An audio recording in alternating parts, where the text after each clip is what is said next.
loss.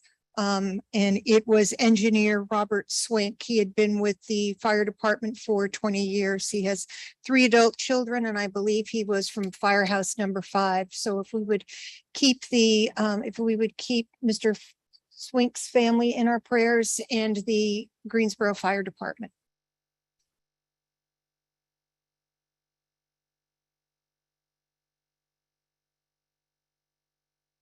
Thank you. We will have a pledge allegiance. Mrs. Hoffman.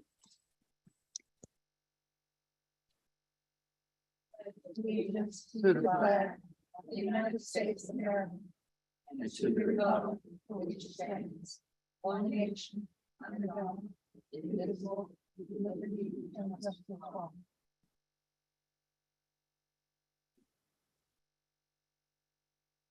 Welcome to the Katie Dorset Council Chamber. Residents may sign up to speak by 6 o'clock by using the QMinder kiosk just outside the chamber door. Please see the courier for assistance. Motions and votes will be conducted electronically. Each member of council must vote unless there is a direct conflict. We do allow and welcome speakers to address council at the public forum meeting. Council respects the right for the public to speak about matters of concern that can be addressed by council. Each speaker will be allotted 3 minutes. Comments that seem to be intended to incite unlawful behavior will be deemed out of order. Zoom participants are requested to mute their microphones until they are called upon to speak. The city of Greensboro is committed to promoting an environment that is free of discrimination, bias, and bullying. Thus, harassment, words, jokes, actions, or comments based on an individual's sex, sexual orientation, race, ethnic background, age, religion, physical condition, or other legally protected characteristic will not be tolerated. We do have a consent agenda for items G1 through G14, which are a grouping of agenda items that are voted on with one single vote to expedite what are believed to be routine and non-controversial items. Any council member may withdraw an item from the consent agenda for the purpose of voting no. Items removed from the consent agenda for discussion will be placed on the November 15th City Council business agenda. This meeting does include closed captioning. Depending on the length of tonight's meeting, we will take a short recess around 7:30.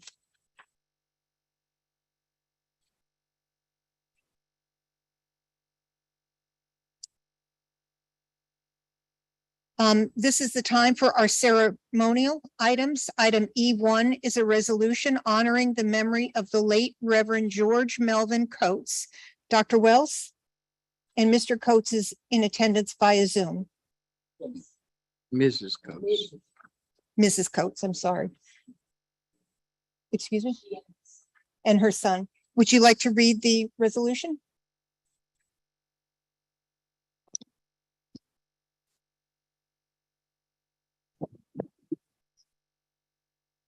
City of Greensboro City Council resolution. In honor of the memory of the late Reverend George Melvin Coates. Whereas on July 28, 2022, the Greensboro community lost a beloved leader with the passing of the late Reverend George Melvin Coates. Whereas Reverend Coates was born on November 4th, 1953, and was raised in Cleveland County, North Carolina. He pursued higher education in biology at the University of North Carolina, Chapel Hill, where he became a member of the charter line of Psi Omega chapter of the Omega Psi Phi Fraternity Incorporated. Whereas Reverend Coates was employed in the banking industry while continuing higher education pursuits at University of North Carolina, resulting in a Master of Science degree in business in 1981. He eventually moved to Greensboro, North Carolina to serve as Greensboro National Bank manager. Whereas Reverend Coates served in C-suite positions for such organizations as United Way of Greater Greensboro, Triangle United Way of Raleigh, and Moses Cone Hospital System before answering the call to the ministry in 2007. Whereas Reverend Coates matriculated to the Hood Theological Seminary in Salisbury, North Carolina, following graduation in 2011 with a master's degree of divinity. He received his first pastoral appointment at Raleigh's Crossroad at United Methodist Church, where he served as his wife's assistant. Whereas 6 months later, Reverend Coates received an appointment to Triad United Methodist Church. Subsequent appointments included Laughlin Memorial, United Methodist Church, Newland Street, and Hickory Grove United Methodist Church, where he served until his health declined.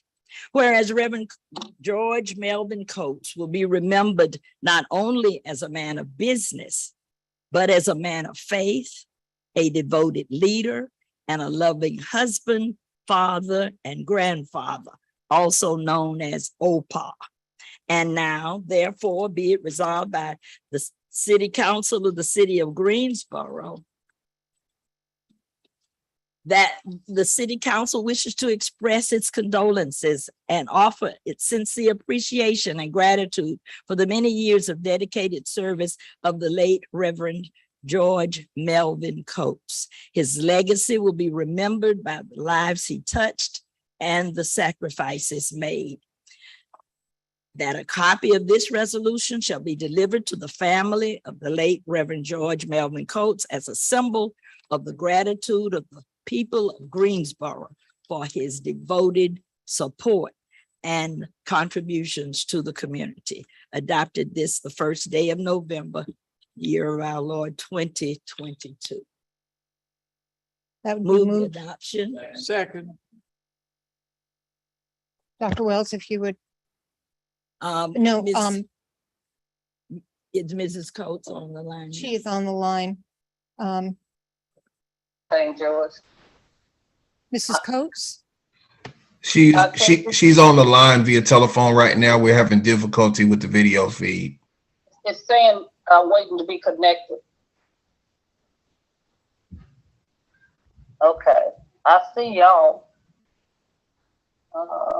Maybe having some Okay. some technical problems, but I'd like to say that Can you hear me okay? form the citizens CEEJ when we were trying to fight the landfill. Reverend Coates was always open to let us have our meetings at Laughlin Memorial, and we did for years.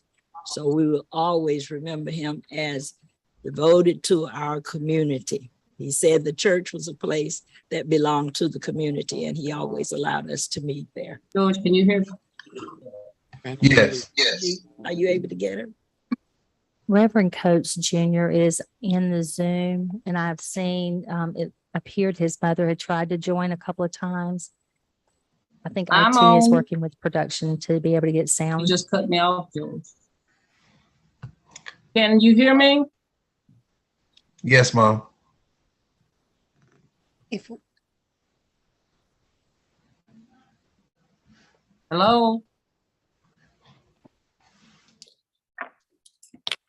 I can hear you. They're working on fixing the audio for the audio to be broadcast through the chambers. George, you just talk. Okay. There's still, I can hear you through my PC, but they're trying to push that audio out Go ahead. to the chambers. So it might be a I couple, think our production team is headed up from might be a couple, downstairs to or try maybe and another fix the minute problem, for Madam that, for the Mayor. audio to be pushed Okay. through. we'll see if she's able to connect later. Item E.2 is a resolution in honor of Bishop Otis Lockett Sr. And we do have family members in attendance. Yes. Dr. Wells? They're in the audience, yes. Resolution honoring Bishop Otis Lockett Sr. Whereas Otis Lockett Sr. was born February 28th, 1954 in Cincinnati, Ohio, as one of 8 children. Whereas Bishop Lockett attended Evangel College in Springfield, Missouri, received dual undergraduate degrees in psychology and Hello? sociology, attended the University of Cincinnati, receiving a Master's of Science in Educational Counseling, and was the recipient of numerous Oh, George, honorary Marcel. doctoral degrees. Whereas after being called to the ministry, Okay, I Bishop can't hear Lockett anything. moved to Greensboro in 1982, where he founded Evangel Fellowship Word Ministries, served as senior pastor and later director of church George growth and Marcel. development for the Church of God in Christ, and later the prelate of North Carolina's second ecclesiastical jurisdiction. Whereas Bishop Lockett was Do instrumental not in hang the up the phone. creation I of can't multiple hear. outreach ministries in Greensboro, including Positive Direction for Youth and Families, the Malachi House, and the Wisdom Training Institute. Whereas Bishop Lockett was recognized with accolades, including Man of the Year by the Greensboro chapter of the National Association for the Advancement of Colored People, NAACP, the 2005 Federal Can you see me Bureau of too? Investigation's Community Leadership Award, and posthumously the Order of the Longleaf Pine. And now therefore, be it resolved by the City Council of the City of Greensboro that in recognition of Bishop Lockett's significant contribution, the City of Greensboro, North Carolina, in the City of Greensboro, North Carolina, the intersection of Cone Boulevard and 16th Street be dedicated to his memory, and further appropriate signage placed in this location, his honor and memory. Adopted this the first day of November, the year of our Lord 2022. Move the resolution. Second. We have members of the family. Could you hit your button? Press your button. Hit my button. Can you press your Oh, button? yeah. Okay, well, she did it. Ain't nothing wrong.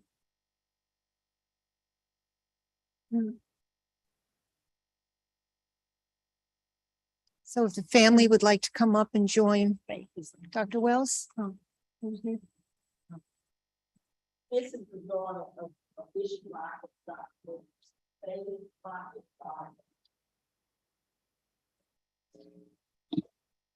Thank you so much.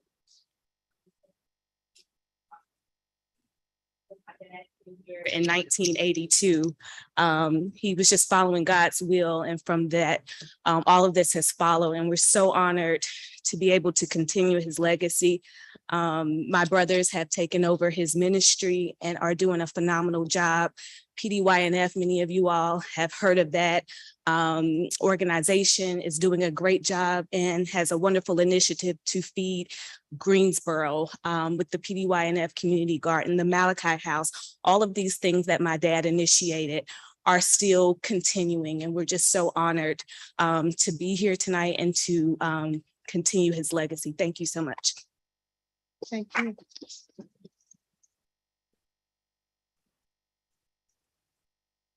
Madam Mayor, if you want to go back to the. I know Coates he family. has done many programs, but the one that is near and dear to my heart is Malachi House, and the fantastic job that has been done with so many young men going to Malachi House has been outstanding and good for the city of Greensboro.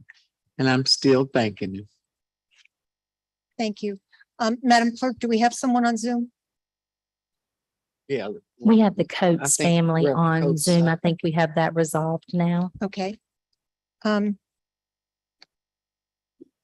Coates, would you like to speak to the first item? Yes. Can you hear me okay? Yes. First of all, thank you for honoring my father, but I want to give deference to my mother, and if she would take the first, if that would be all right with you. Yes, sir. Am I able to be heard? Yes. Yes.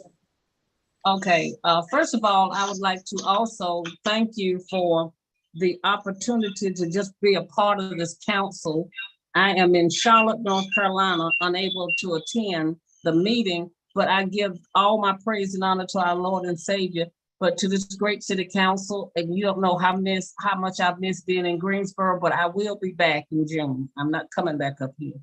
But I love the city of Greensboro, and you surely treated my husband with kindness and joyfulness. And Ms. Goldie Wells, I give you the credit and this whole city council for remembering him on this day.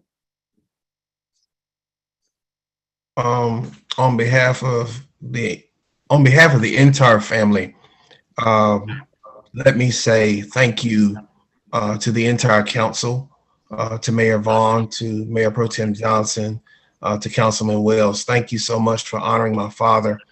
And it is so close to his birthday. I know that he would be overjoyed to receive this accolade from a city that he grew to love and to become a part of. And so thank you to my hometown for honoring my dad for what he did. I know he didn't see it as doing a lot of things. He just saw it as doing his job. But it was much more than that. And so I thank you so much for taking the time out to just say thank you to my father for what he has done. And on his behalf and on behalf of the entire Coates family, we thank you and we honor you. Thank you.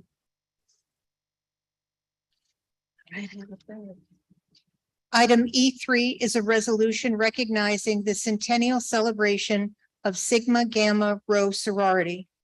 Dr. Wells? Resolution recognizing the centennial celebration of Sigma Gamma Rho Sorority Incorporated. Whereas the city of Greensboro traditionally recognizes community organizations who contribute to the community, and Sigma Gamma Rho Sorority Incorporated has done so and celebrates its centennial year beginning January 1st, 2022. Whereas Sigma Gamma Rho Sorority Incorporated is an international nonprofit sorority dedicated to the encouragement and promotion of high scholastic attainment, community service, and improvement in the quality of life through its chapters, members, and affiliates located throughout the United States, Korea, Bermuda, Africa, Bahamas, Canada, the Caribbean, Germany, and United Arab Emirates. Whereas Sigma Gamma Rho Sorority Incorporated has a well-known foundation. Has a well-known foundation and well-respected reputation for leading positive change through sisterhood, scholarship, and service. Under the banner of its slogan, greater service, greater progress. Sigma Gamma Rho Sorority programs and partnerships represents its commitment to promoting the greater good in education, service, and leadership development.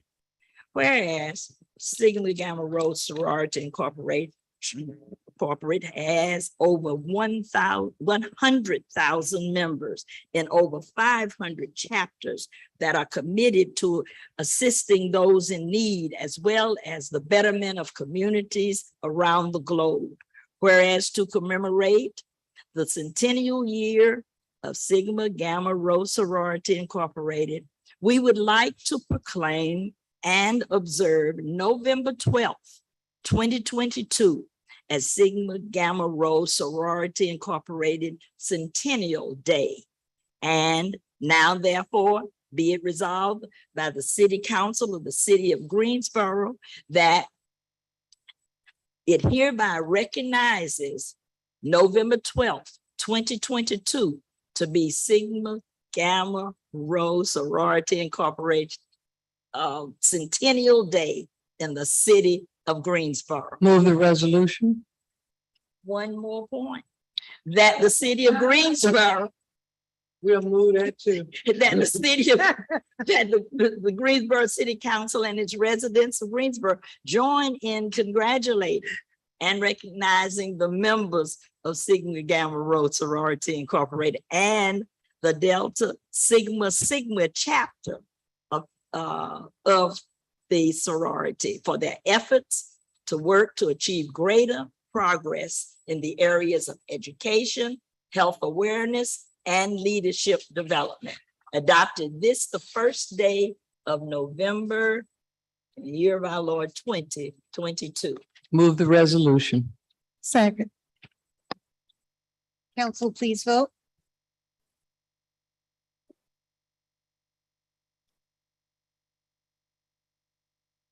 I'm voting yes. Yes.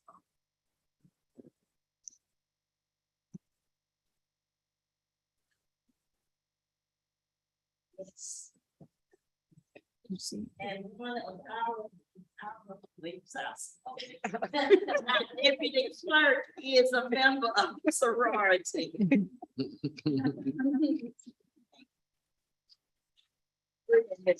Thank you.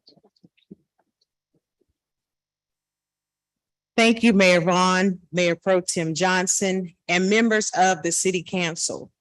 We are honored to accept this resolution recognizing November 12th as our Centennial Day, as well as the 2022 Centennial Celebration of Sigma Gamma Rho Sorority Incorporated, which was organized in Indianapolis, Indiana by 7 young educators. My name is Tammy Pinchback, and on behalf of our present Centennial Bacillus or President, Tarkisha Moore, I am the immediate past bacillus of the Delta Sigma Sigma Alumni Chapter located here in the Gate City. We were chartered on April 24th, 1976, where Delta Sigma Sigma became the first alumni chapter of Sigma Gamma Rho sorority here in Greensboro. The chapter has completed several thousands of voluntary service hours this year, where we believe in greater service, greater progress. We currently advise the Gamma chapter of North Carolina A&T State University, the new chapter here at Bennett College, and the Omicron Eta chapter at the University of North Carolina in Greensboro. The members here behind me of Delta Sigma Sigma, we certainly thank you so much for this resolution. And be on the lookout for our pretty poodles in our royal blue and gold throughout the community. Again, we appreciate this honor. Thank you so much.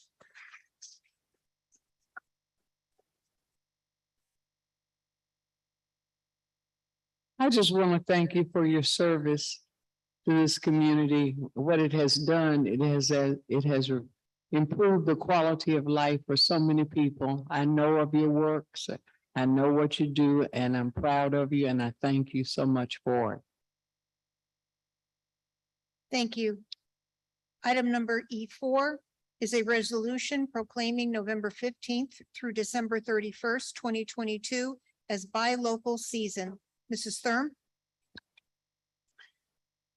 Whereas a celebration of all local independent businesses has begun in the Triad area.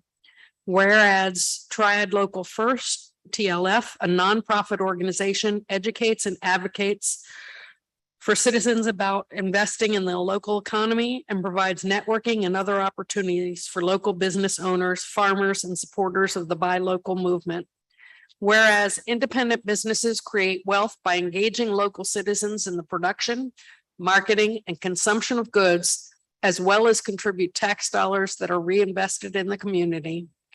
Whereas spending at local businesses can have a positive impact for local entrepreneurs and assist in keeping their doors open. Whereas small businesses generate $68 of local economic return for every $100 spent with them. Whereas businesses with fewer than 500 employees account for 99.7% of all U.S. employers. Whereas 61% of Americans shop at a local business due to unique product selection. 56% of workers are locally owned businesses have high commitment scores, and 73% of shoppers trust a local business based on positive reviews. Local business generates 70% more local economic activity per square foot than big box retail stores. And small businesses donate 250% more to community causes as compared to large businesses. And now therefore be it resolved by the City Council of the City of Greensboro that November 15th through December 31st is hereby proclaimed Buy Local season for 2022, adopted this the first day of November 2022. And I'd like to move the item. So that was moved by Dr. Wells, seconded by Mr. Holston. We need to verbalize our motions as we also push the buttons. Council, please vote.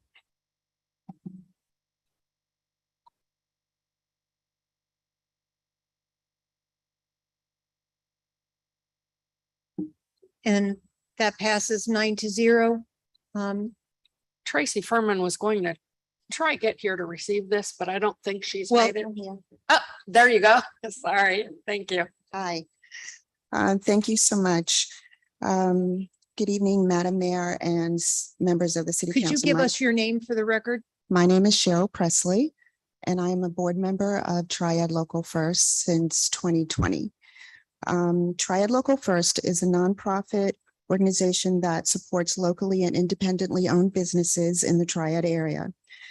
This being the most important time for our retail and restaurant members, Triad Local First created the Buy Local season to encourage our community to invest in local businesses for their holiday shopping and dining. Keeping local dollars benefits our entire community. So thank you again for this resolution and recognition of our commitment to our local businesses and our community in Greensboro. Thank you. Thank you. Thank you. Our final resolution. Item E5 is a resolution designating the week of November 7th through the 12th, 2022 as Veterans Week. Mrs. Hightower? Thank you very much. I believe we invited Mr. Justin Washington Yep. to receive this resolution. Whereas Veterans Day honors military personnel who served the United States in war and their contributions and sacrifices in maintaining the freedoms and way of life we enjoy in this country. Whereas in 1938, Congress designated November 11th as a legal holiday, originally referred to as Armistice Day, to commemorate the signing of the armistice, which ended World War I hostilities between the Allied nations and Germany in 1918. Whereas in 1954, Congress changed the word armistice to veterans, expanding the federal holiday to recognize those who served in World War II, the Korean War, and subsequent conflicts. Whereas, according to 2021 U.S. Census data, there were 615,452 United States veterans in North Carolina, 24,877 U.S. veterans in Guilford County, and 12,952 veterans in the city of Greensboro. Whereas nationwide observances include an official holiday, parades, art exhibits, historical resignations, public gatherings, and fellowship to show appreciation, and the American flag is flown at half-mast. Whereas the intent of Veterans Week is to expand the commemoration of the observance, heighten the awareness of the importance of the accomplishments of those who have served in all armed forces, both U.S. and our allies, with or without the declaration of war, and to understand the history of military action. Whereas designating Veterans Week will emphasize the need to develop educational programming regarding the contributions of veterans, understand the sacrifices made in service to country, and address physical, mental, and emotional stressors. And now therefore, be it resolved by the City Council of the City of Greensboro. The City of Greensboro resolved that the week of November 7th through 12th, 2022 is hereby recognized as Veteran Week in the City of Greensboro to honor military personnel and to encourage citizens to celebrate their lives, contributions, and sacrifices in service to the United States of America. Adopted this the first day of November 2022, and I would like to move that resolution. Second. I'll second then. I moved it, but I'll back off in a second. As soon as I can find the vote. You could change that to Councilwoman Hightower, seconded by Mr. Boozwaiter. Council, please vote. I'm sure that will pass 9-0. Mr. So- Washington, thank you for your service. We appreciate what you've done and what you continue to do for our city of Greensboro. Thank you. But I do want to say one thing that right now, for this moment, I'm kind of representing all the veterans of this area. And I must give a shout out to the AFRC, Armed Forces Retirees Club of Greensboro, the VFWs of Greensboro, the American Legions of Greensboro, and all the veterans groups. And we thank you for recognizing us. Thank you. Thank you.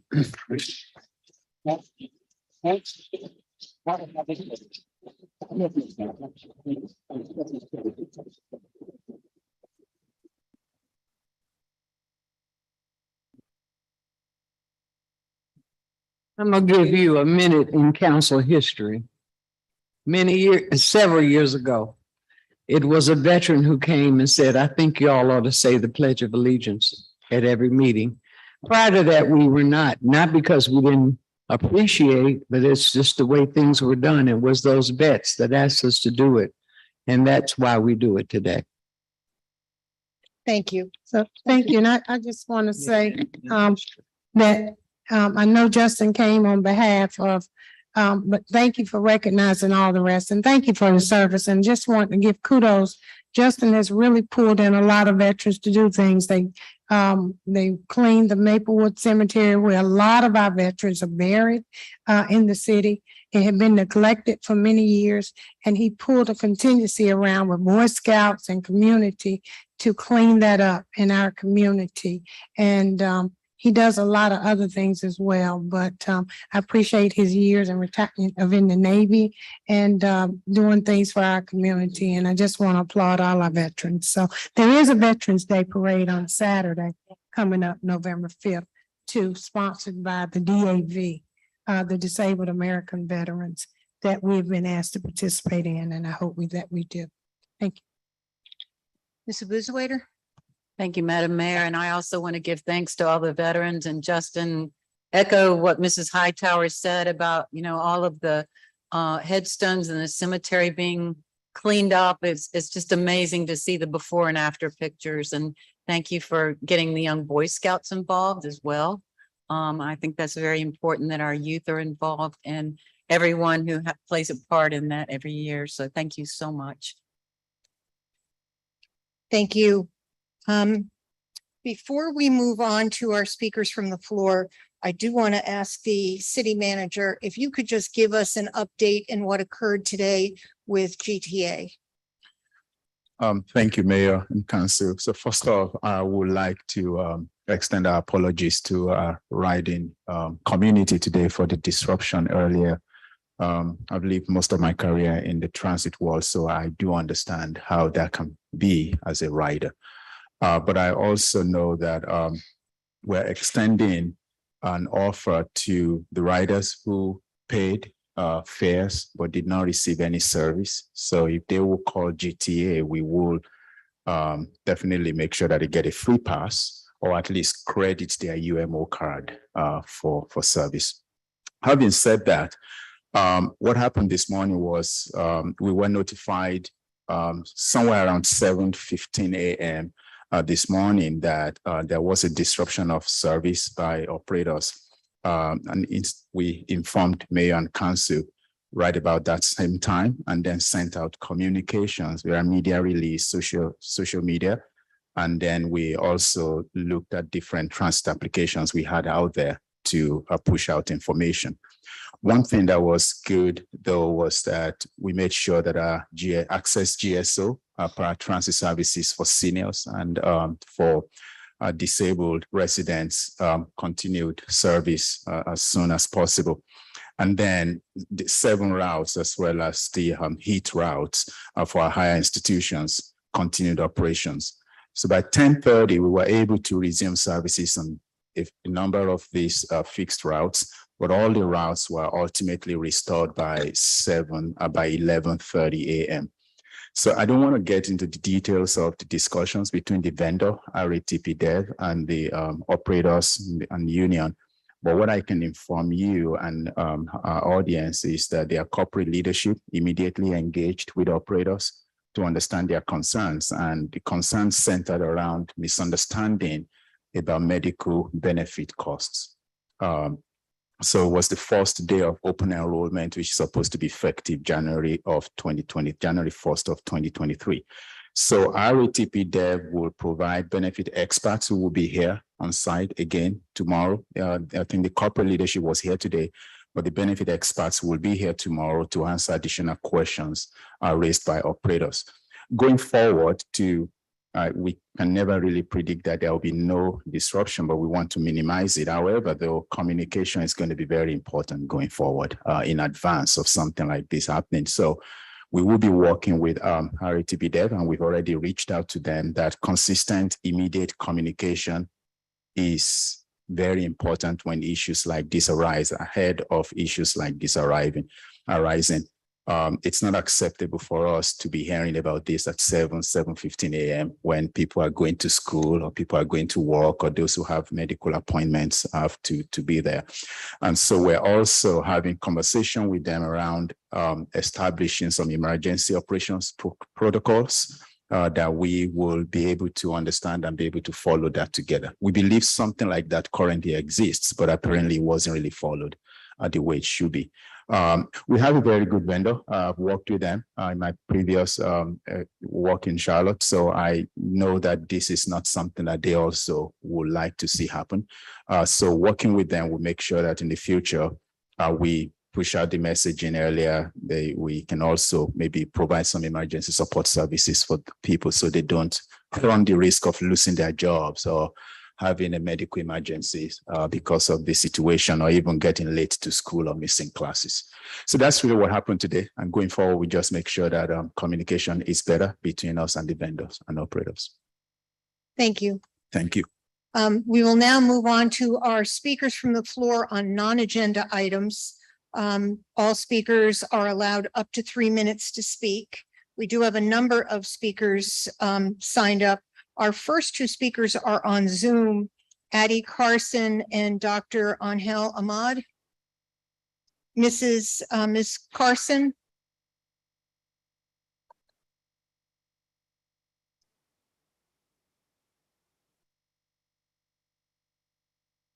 Yes, can you hear me? Hello?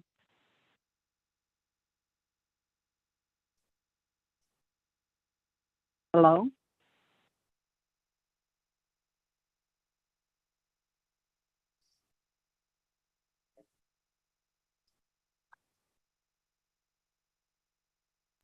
I'll let you speak. Can you hear me? Yes. Okay. My name is Addie Carson. To the Mayor Vaughn, Mayor Pro Tem Johnson, and the council members. The upcoming tax increase for 2023, the 50-cent increase is going to be too high for us. We just had an increase January 1st, 2022. Many of us are on a fixed income and cannot afford a back-to-back increase. If you have to do the increase, we are asking that you at least do 25 cents. Some of us only get SSI, which is less than $850. And due to the pandemic, the price of food and other necessities have increased so much, and it's making some of us just struggle a whole lot. and we can't afford some of the things that we really need. And you know, we need clothes, and we have some medications that are not even on Medicare or Medicaid. Some people only receive $60 of SNAP benefit. We are struggling, and we're just asking you to have mercy on us. We were not even informed about, okay, let's do this survey and see if you all can afford this increase right now. Okay, you all had surveys earlier in the year for us to fill out. We haven't heard anything else about those surveys. So what happened to those surveys that we had to complete? Okay, why are we the only ones being charged? We don't understand that. Okay, but we will have to eat just like you all have to eat too also. I, for one, like Clorox bleach and not the cheap bleach. Do you know at Walmart that is $5.58? And then I get the great value orange juice. A gallon is $4.58. And sometimes you don't have enough EBT stamps to buy that. That have to come out of pocket. Okay, this is all that we are just asking for, to work with us. Thank you very much for listening to me. Thank you. Dr. Ahmad?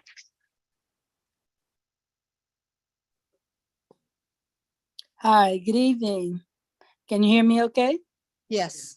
All right. Good evening, Madam Mayor and City Council members. My name is Dr. Angel Ahmad. I'm the interim chair of the Larsina Johnson Writers Advisory Committee.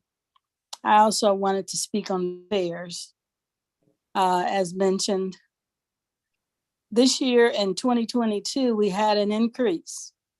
And customarily, when the fixed route gets an increase, so does the paratransit. But this year, for the first time, the paratransit was the only entity to get an increase. And it left out the fixed route. That doesn't seem fair, doesn't seem in keeping with what ADA requires.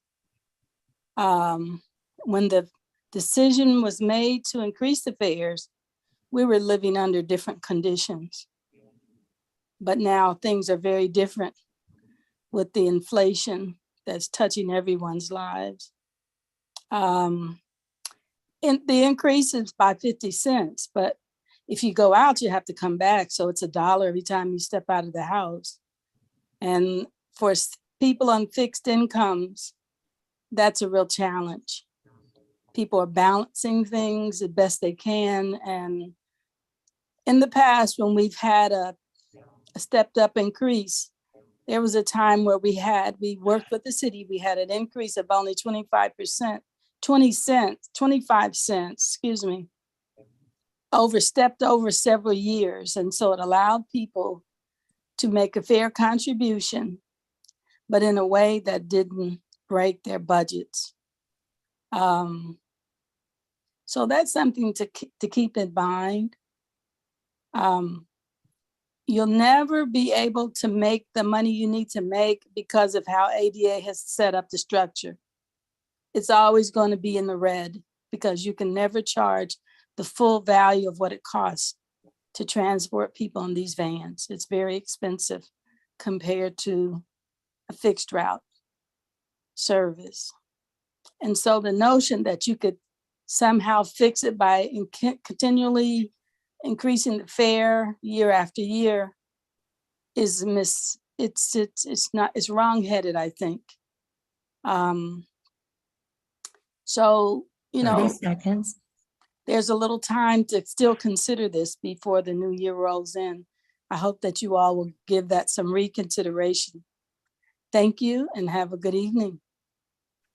Thank you. I believe those are all of our speakers on Zoom.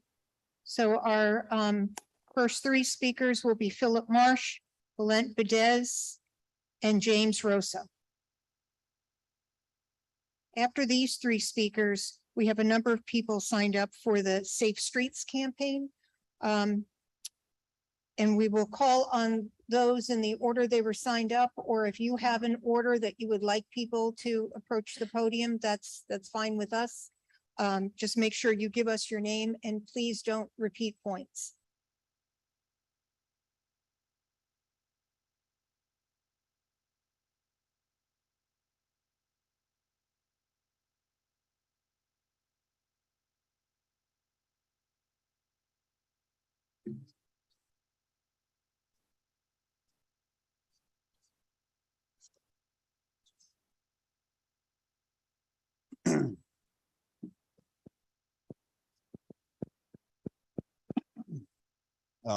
Good evening. My condolences again to your family.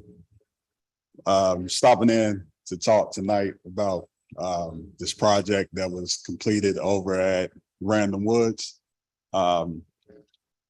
Wasn't the best experience for me as a professional dealing with city staff, as well as when city leadership had to get involved with this. There was some late payments. There was some performance issues on the contract that prevented a lot of work that was scheduled to be done on this project to be completed on the time frame that it needed to be. Ultimately, it was a success because unbeknownst to the community, the project was completed with great fanfare to that local community where they have a part to be very proud of. But there is an issue with the remainder of the payment on the contract. And I feel like that is exactly why I spoke to city leadership at the very beginning of this contract.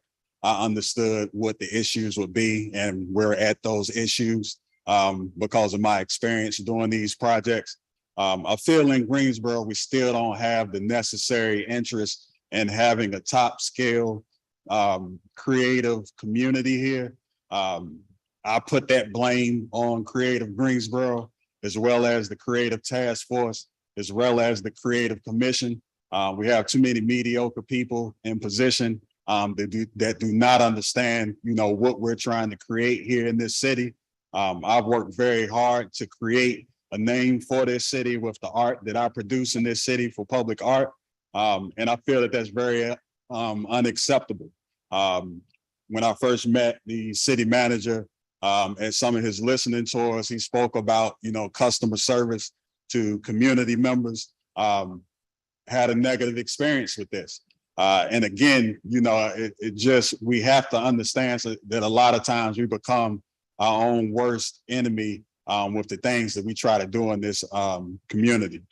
So my purpose for speaking tonight, I can't show all of the photos that we completed with this because Ms. Lords said that there was kids in the photos, which, were part of the workshops that we did. But I would like to follow up with a exit conversation about this project to make sure that going forward into the new year, we don't have these same problems that we keep running into over and over again. I hope that Ms. Hoffman will work with me in correcting some of these problems with the creative community that we are establishing here. Her being the liaison to the commission, I feel that that's very important. And again, if you get a chance, go over to Random Woods and check that project out. Is there any questions for me with regards to this? Random Woods. Yes, ma'am. A Black community. Yeah. Yes. Thank you very much. Mr. Bedez?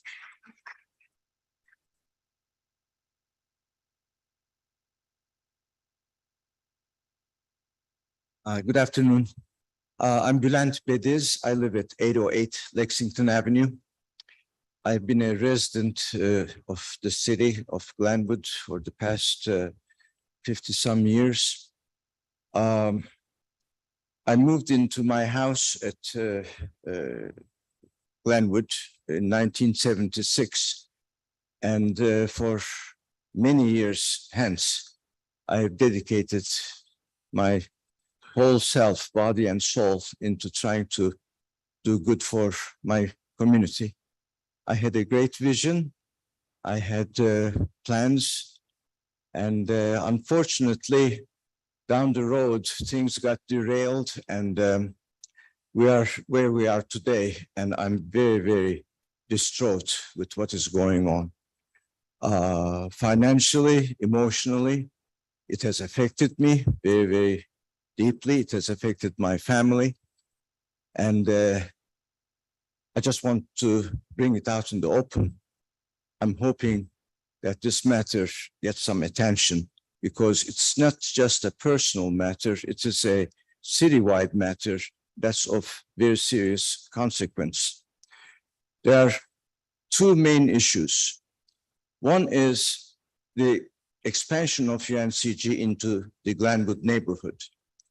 How that materialized and how it has affected the neighborhood needs to be studied, and perhaps some remedies can be found, because there's a lot of wrong there. I have asked repeatedly for a committee to be formed to study this, and I've been given assurances, yes, we're going to do it, and nothing has happened. I would like to present that request once again.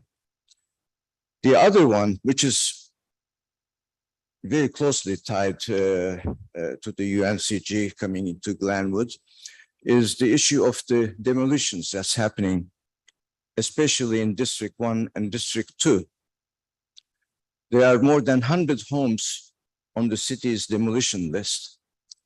And I can say from personal experience that the majority of these homes need not be demolished. The city has a policy. They say the city doesn't want to do demolitions. Demolitions is a last resort if all else fails.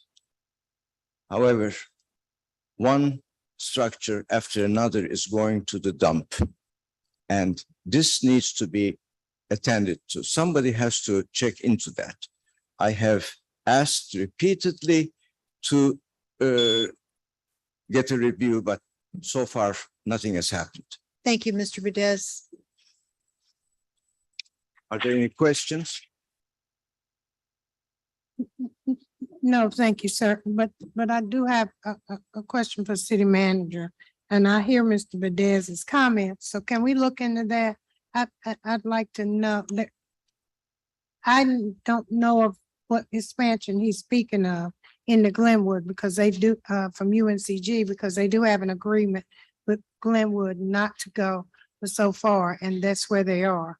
And that they haven't done anything else beyond that. So I'm not sure of that issue, but the demolition issue, I've been trying to get you all to address. And I did vote in the first of the year when somebody came up with a plan to do 500,000 to demolish houses. But I requested that there be a plan of that, how you're going to replace those. I've never seen a plan, never know how that's working, never had any conversation. So I don't know what my vote meant at that point. It seemed to be just a waste of a vote. But I am concerned about the demolition of houses in 1 and 2. Some of them are in bad shape and they do need to come down. But we ought to have a plan of how we're going to replace. That has never taken place. And then there are some that people have asked for and wanted to purchase and wanting to find out the process. How do they go about it? And they've not been able to maneuver past anything other than a question. And that's a problem for me. So, Mr. City Manager, I would like for you to look into that, please. So did you want me to respond? And get back with us as soon as you can. Okay, will do. I would just quickly mention that in a number of instances, not just talking about Mr. Dates, but in a number of instances when people have reached out to you that they want to take a property off of the list, and I have personally reached out to them. Problem is they had no plan. In every instance that I have called people and I say, what's your plan? What are you planning to do? Do you have the funds to make this happen? Oh no, we're still gathering things together. So, and that's the challenge. If people have a plan and they step forward, we definitely will not, we will not reject them. In the most recent instance, I think it was Sunrise, I believe it was, yes. Even though it's not historic, we did work with this particular individual, but we also required some information from them, which had to do with financing, and they were able to at least provide that for us. So I think in those instances that will help. With Mr. Dates, I think since my first day here, courtesy of Mayor Pro Tem, I have met with him a number of times, and we've made offers up to millions of dollars to help with some of those properties as well. But we've been rejected at every turn. So again, it's a good case. We've got properties that are on this list, but we also want to make sure that people are not just coming up saying they want to do something and then do nothing. Then the properties will stay there. So I will come back to you and share with you extensively what we've been doing and a plan. And if anybody else who is listening has a plan for how they can take some of those properties off the demolition list, we'll be happy to work with them. But they've got to just be very pragmatic plans. Well, I've made a number of attempts that have been blocked. But some of those properties sit on the tax rolls. And so there are ways to even look into how do we get some of those through the tax department. And that's where the conversation around land trust is critically important, and how the statute will allow us to do some of that. If the acquisition of that is for low to moderate on occupancy. So there's some ways to do things. There's just no plan of any kind at all. And I know some of these houses got to be knocked down because they're dangerous, but most of these houses are in 1 and 2 in the same areas that everybody keeps hollering about affordable housing, but we're putting holes in pockets in the community and we're not replacing them. And that's just problematic for me. So I'm not specifically speaking on Mr. Mendez's particular properties. I'm speaking of the problem overall. It is an issue. So I just need to hear back something. Thank you. May I respond to the city No. manager? No, Is thank it possible? No. Okay. Your 3 minutes are up. Mr. Rosa?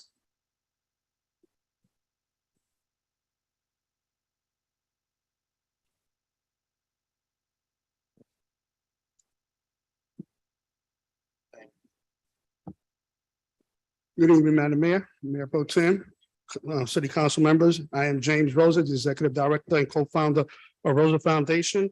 And I am here to invite the community to come out to Warrensville Recreation Center this weekend. We are having a free health fair where we're going to be doing medical checkups, vaccine, COVID, HIV, STD screening, blood pressure and diabetes tests, and many more. Everything is free. Also, some of our sponsors is Blue Cross Blue Shield, Triad Clinical Trials, Cone Health Mobile Medical, Old North State Society, and Piedmont Health Services and Sickle Cell Agency, and many more. Again, we are asking the community to come out, and GPD will be on the grill cooking some food. Everything is free, like I said. And I also want to talk about another quick event that we're having on November 12th. And once again, the Rosa Foundation is doing our 3rd annual Men Making Positive Changes Award ceremony at the Grand Over. And we are recognizing men in our community that makes positive changes. The 4 men that are receiving awards that weekend is Daryl DMC McDaniel from the legendary group Run DMC. He will be there, and he also will be performing. Dr. Robert Howard, retired from A&T Educational. Justice Henry Fry, and Reverend Odell Cleveland will be receiving an awards. So I just want to invite the community out. For more information, they can go to our website, which is rosa-foundation.com. Once again, Rosa Foundation, rosa-foundation.com. And that's basically it. I just want to say thank you, and hopefully to see you, especially Miss Hightower. Thank you. So we have a number of speakers for the Safe Streets campaign. If you want to come up in the order, make sure you give us your name. And again, if you could do new points.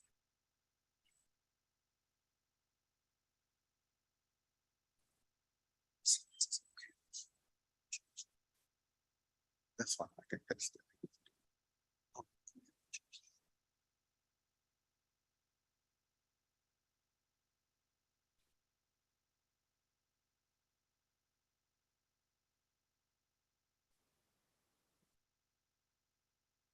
Yes.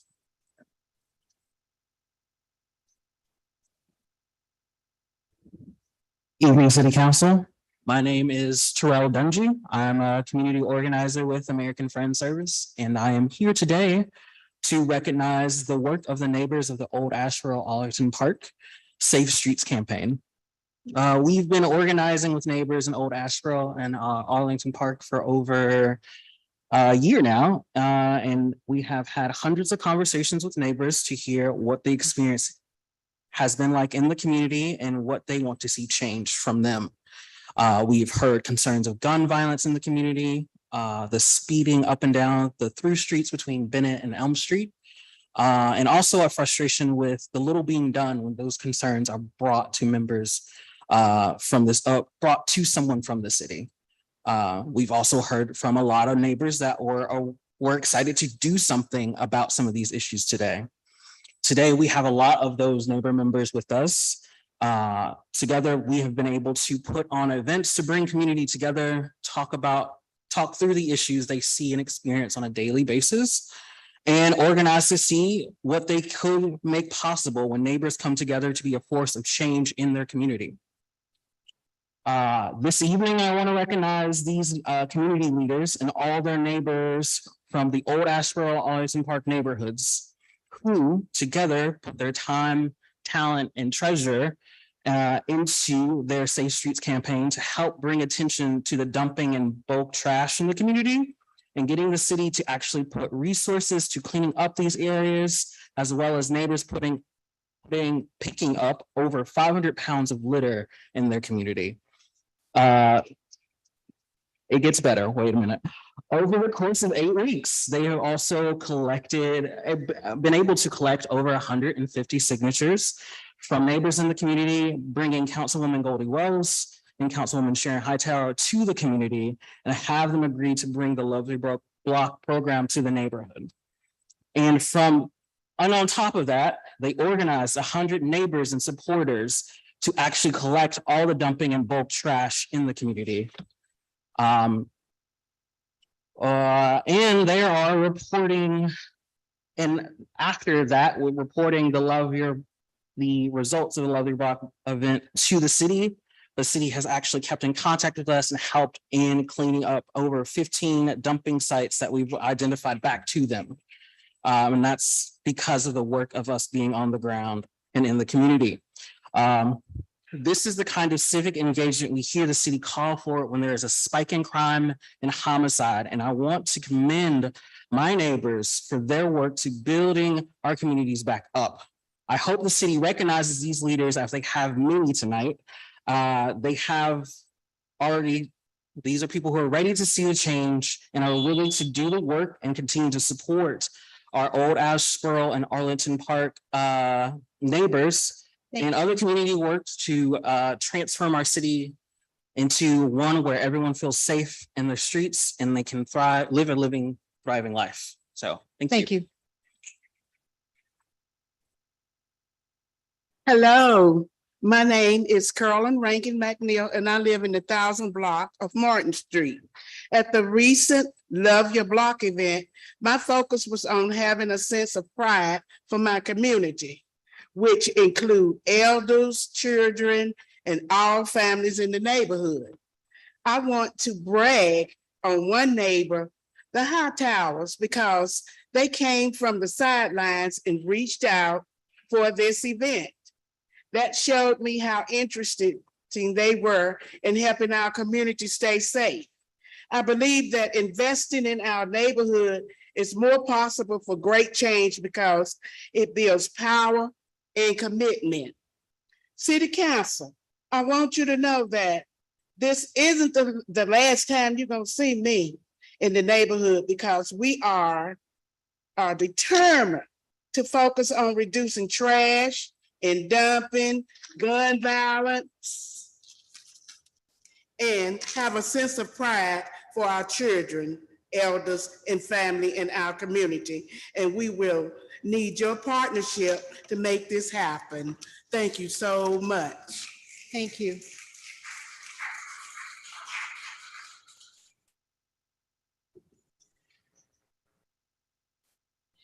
Hi, my name is Erica Rencher and I live on Van Street. What's your name and what street do you live on? Hello, my name is Isaac Thompson and I live on Van Street. My name is Philip Vincent and I live on Van Street too. My name is Solomon Thompson and I also live on Van Street. What happened at the neighborhood cleanup event, y'all? Me and some neighbors went to pick up some trash to make the neighborhood clean. We picked up around me, Solomon, Philip picked up around 3 bags of litter.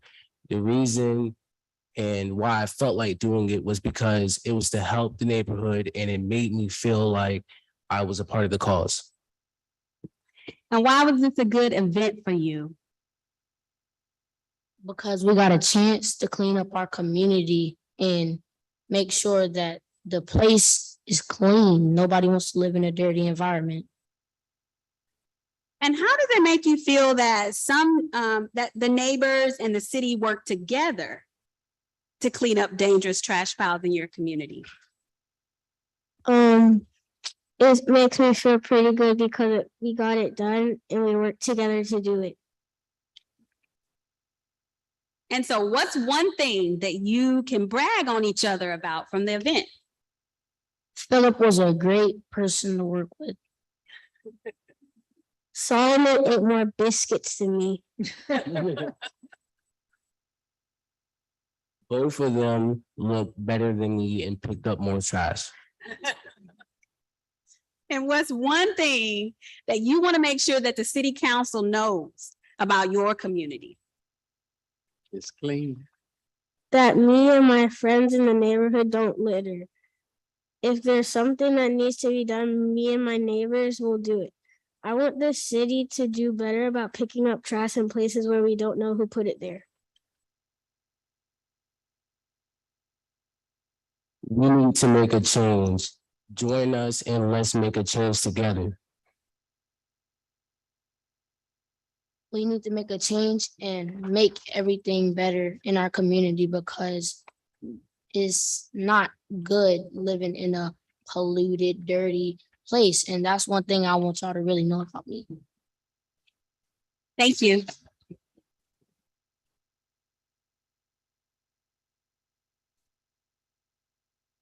That's a hard act to follow. My name is Kelly Florence and I live on Whittington Street in District 2. And at the recent Love Your Block event in my neighborhood, I am proud of myself that I was able to show up in a behind the scenes role and hold some big details with the logistics team on our organizing team for the event. We mapped out all the streets in Arlington Park and Old Ashboro and Ashboro Square to pick up all the trash and make sure that it all got picked up. It was tough work to map it all out.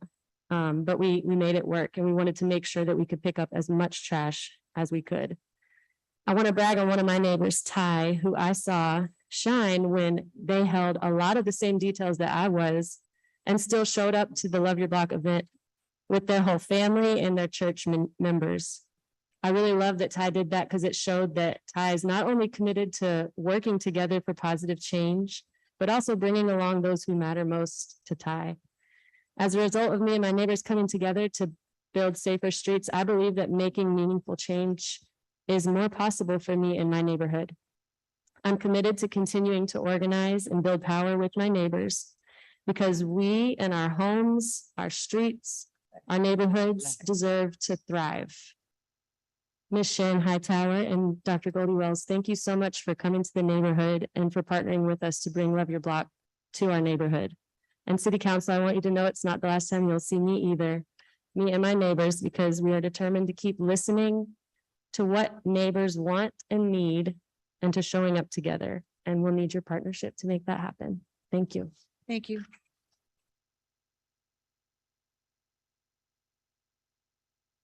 Hello, my name is Shamina Jones. I live in 910 Omaha.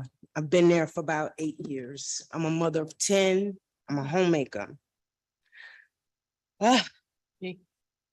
At the recent Love Your Block event, in my neighborhood. I was so proud to be able to come out with my family and do our part in making Old Ashboro a better place to live.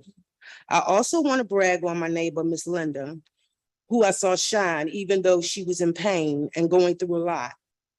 She took the time to come out and make everyone feel loved and appreciated. I really love the way she was able to put her stuff to the side and show up and help make our neighborhood better. It shows that we as a people that are in one of the worst parts of town want better for our families and our communities.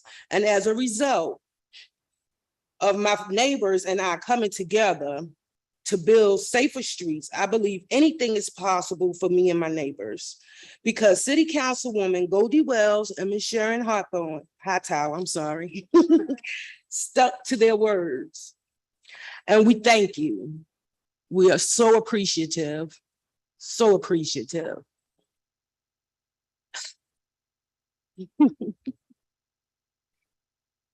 I want y'all to know that this will not be the last time that you all see me, and I'm hoping that we can partner together to make Old Ashboro look as good as downtown.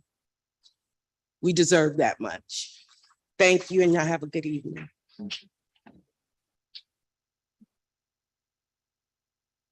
Hello, my name is Brandon. I live on Van Street, and I'm going to do a kind of interview style with Mr. Oscar because it's easier for him to speak publicly that way. So what is your name? My name is Oscar Goodell. I live 1210 Bellevue Street. Some folks know it as the Dust Bowl. And how long have you lived there, Mr. Oscar? I've been there 52 years. How old are you, if you don't mind sharing? I don't mind. As right now, I'm 86 years old. And why did you get involved with the campaign to make our streets safer and cleaner? Because ever since I've been over there, I've seen some improvement. When I moved over there, they had to have road scrapes on the streets that wasn't even paved. And I see beer bottles, wine bottles, and a lot of stuff out there for kids that's gonna get hurt if they step on it like they did when the ditches was open down there, which is closed now. But I was proud to see that the park have invented some better since they did that.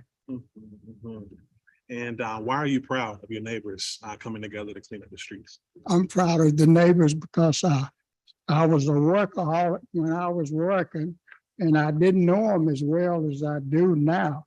And my neighbors now, we're trying to pitch in and be one. We can't be divided apart. We could go better with being number one. And what impact do you believe the work that we've been doing will have on the future of our neighborhood? I really believe it would be a big support, big, and large support from where we come from. When I look back over where we came from and where we are today, I can tell that we've advanced for better height. One last question. Is there anything else that you want to make sure City Council knows about you and about our neighborhood? Well, about me, some of them know me. Not this lady here.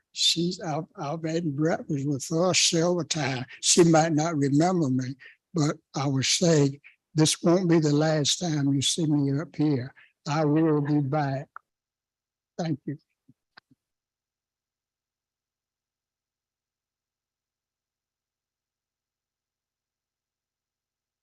Good evening. Many of you know me. Leslie Crawford. I live on High Street. I'm a member organizer with Guilford for All, and I'm originally from Douglas Park, and I care about what happens in my home neighborhood. So at the recent Love Your Block event, I'm delighted that I was able to support my neighbors, strengthening relationships, stepping into leadership and organizing other neighbors. I want to brag on my neighbor, Miss Vanessa. She wasn't able to join us this evening. When I first met her, it was about a year ago, and she came to our very first, very cold meeting in the park, and she was extremely hesitant. And now, during this campaign, I watched her help organize neighbors for this very event. She greeted each and every person that signed in like family. And I really love how she is so in love and committed to the community. As a result of my neighbors coming together to build safer streets, I believe there is nothing this neighborhood can't tackle and achieve. I'm also committed to continuing to support the organizing effort and the building of power with my neighbors because we deserve clean and safe streets. Mayor Vaughn, Mayor Pro Tem, council members, I want you to know that this isn't the last time you'll see me either, or my neighbors, because we are determined to continue to strengthen and better our community, and we will need your help and your partnership to make that happen. Thank you, guys.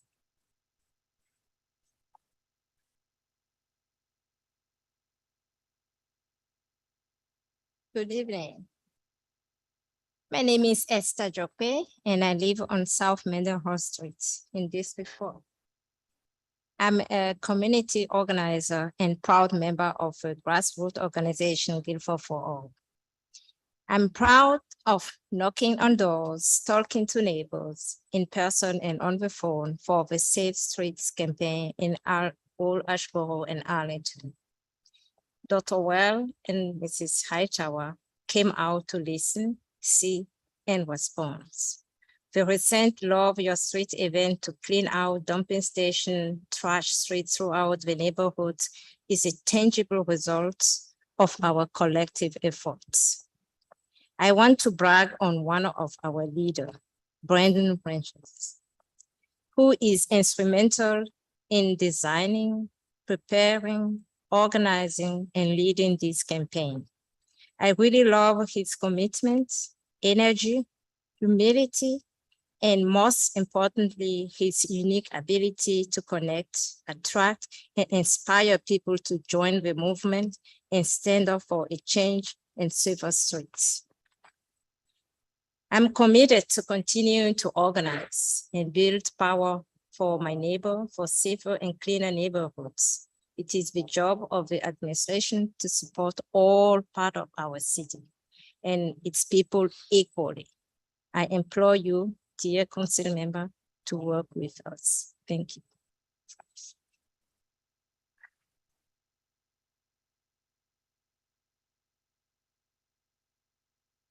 Good evening. My name is Nathaniel Austin, and I'm the acting president of the Arlington Park Neighborhood Association. So I was raised up in Arlington Park, aka Dust Bowl, and lived there just about all my life. Moved out, then moved back in, then moved out again.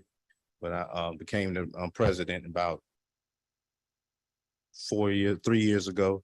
And we've been trying to revitalize our neighbors and get them involved in certain events like the event that we had with the cleanup and with the help from the city with providing the trash trucks. But I just want to say, thank you to all the neighbors that came out. And, it was even some people that wasn't in the neighborhood that came and gave a helping hand to help clean up our neighborhood, and also Old Asheboro and Asheboro Square to make them, to make it look better. And with a collective effort from everyone, we did that. And thanks to the city for providing the trash trucks. And, it was good to see, when I bought my truck up, they would unload the bulk items that I had load, when my truck loaded down. So we thank you all for providing that. But moving forward, we just any other events that we try to create and create some campaigns to so we can make this area a lot better. So we just thank you. Thank you.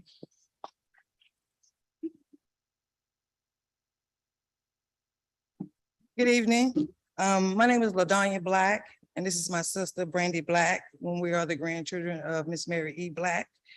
We grew up in this neighborhood. We joined Gifford for All because we wanted change in our community. Since we have been a part of Gifford for All, I have been able to get our streets clean, dump sites clean. We also want to make our streets more safer for our children and grandchildren. I have 2 properties in this neighborhood and 4 kids and 13 grandchildren. This is gonna be my legacy. So I want y'all to help us make my community better for my family and my kids and all my neighbors. Yeah, I just know a lot of y'all probably do remember Grandma and stuff. She was president of Arlington Park for 26 years. Some of the things that we're mentioning, we're trying to bring to the table right now are fighting for the same things that she was fighting for, 9 years ago before she passed away. Speed bumps, getting the community clean, making the community safe. We want those same things. So we're trying to rally and bring that back to the community. Your grandmama was fighting way 9 years ago. She was fighting. She was fighting from the time she was young. I mean, she was a hero. Yeah. In that community. So was Nettie Code on Martin Luther King and Dorothy Brown on Julian Street. Those were the 3. I was thinking while all of you were talking, how happy they would be that you are here and doing what you do. Thank you so much. That means a lot. Thank you. All right, I'm Brandon Rencher. I live at 1601 Van Street. And I am the senior organizer with Guilford for All Carolina Federation. And I want to just wrap up with a few final points. Some folks weren't sure why we were calling this campaign the Safe Streets Campaign. Why didn't we call it the Clean Streets Campaign? And the reason why is because when we talked to neighbors and asked them about the trash, it wasn't just litter. There were, at that time, over 30 locations of dumping and bulk trash that had not been picked up. And it included many dangerous items, needles, rusted nails, vermin, and many of these locations, some of them had been there since. This one right here had been there for over a year. And that's Miss Marie Duff, who has a grandson. And she wasn't letting her grandson come out to play because of the danger of that area. But you see, because of the work that neighbors put in partnership with the city, and I want to shout out Julio and Gary for following through. Yeah, for following through on their word. So last few things. 132, can I do this? Okay.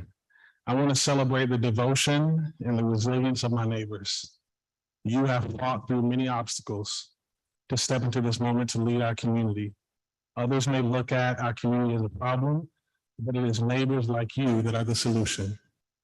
From the youngest of you, Solomon, Isaac, and Philip, to the oldest, Mr. Oscar, and everyone in between. And it will take you and me talking to more and more of our neighbors to inspire them out of any kind of despair that they're feeling, so that they can also step into their leadership in order to see more change in our community.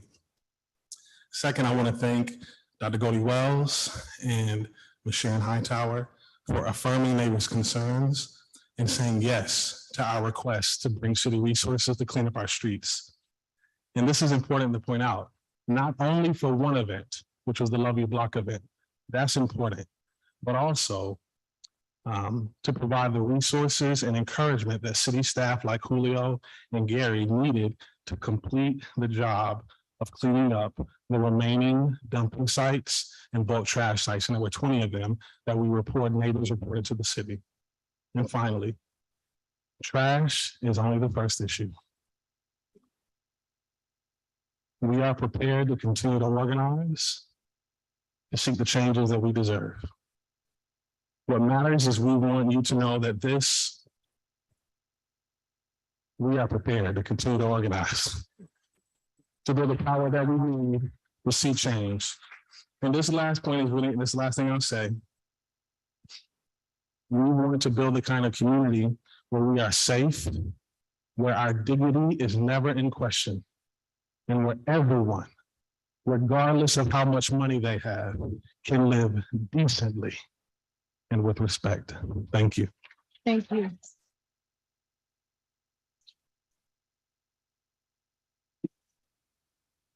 I want to thank you for a great presentation. You know, I had asked that nothing would be duplicated, and when you see that many speakers, you always think that there's going to be a lot of duplication. Everybody said something different, and that was important to them, and that I think resonated with all of us. So thank you for bringing this to our attention. Thank you, Dr. Wells, Mrs. Hightower, for the work you did on this, and there's more to come.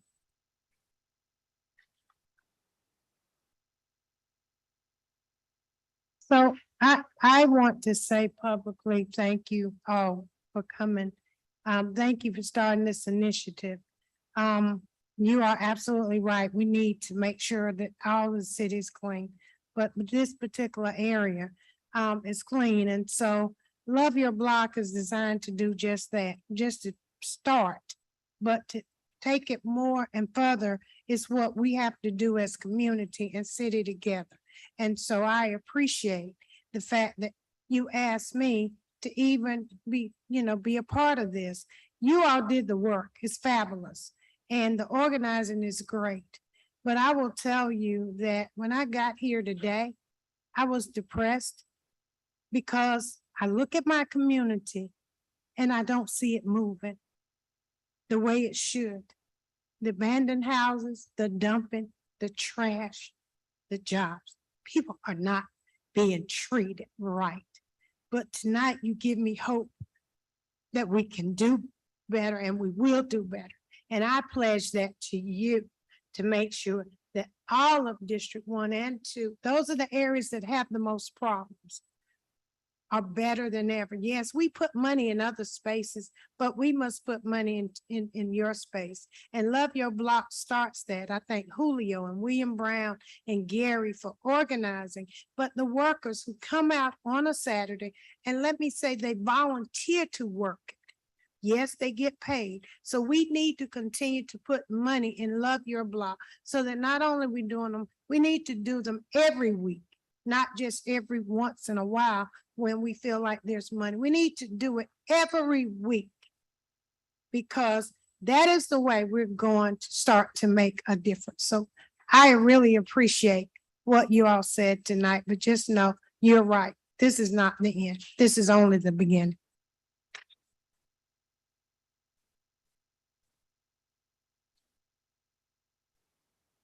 Strong neighborhoods make a strong city. So more neighborhoods we have that are organized, the stronger our city will be. Thank you for. Thank you. Our next speakers are Omar, Lewis Pitts, Crystal Black.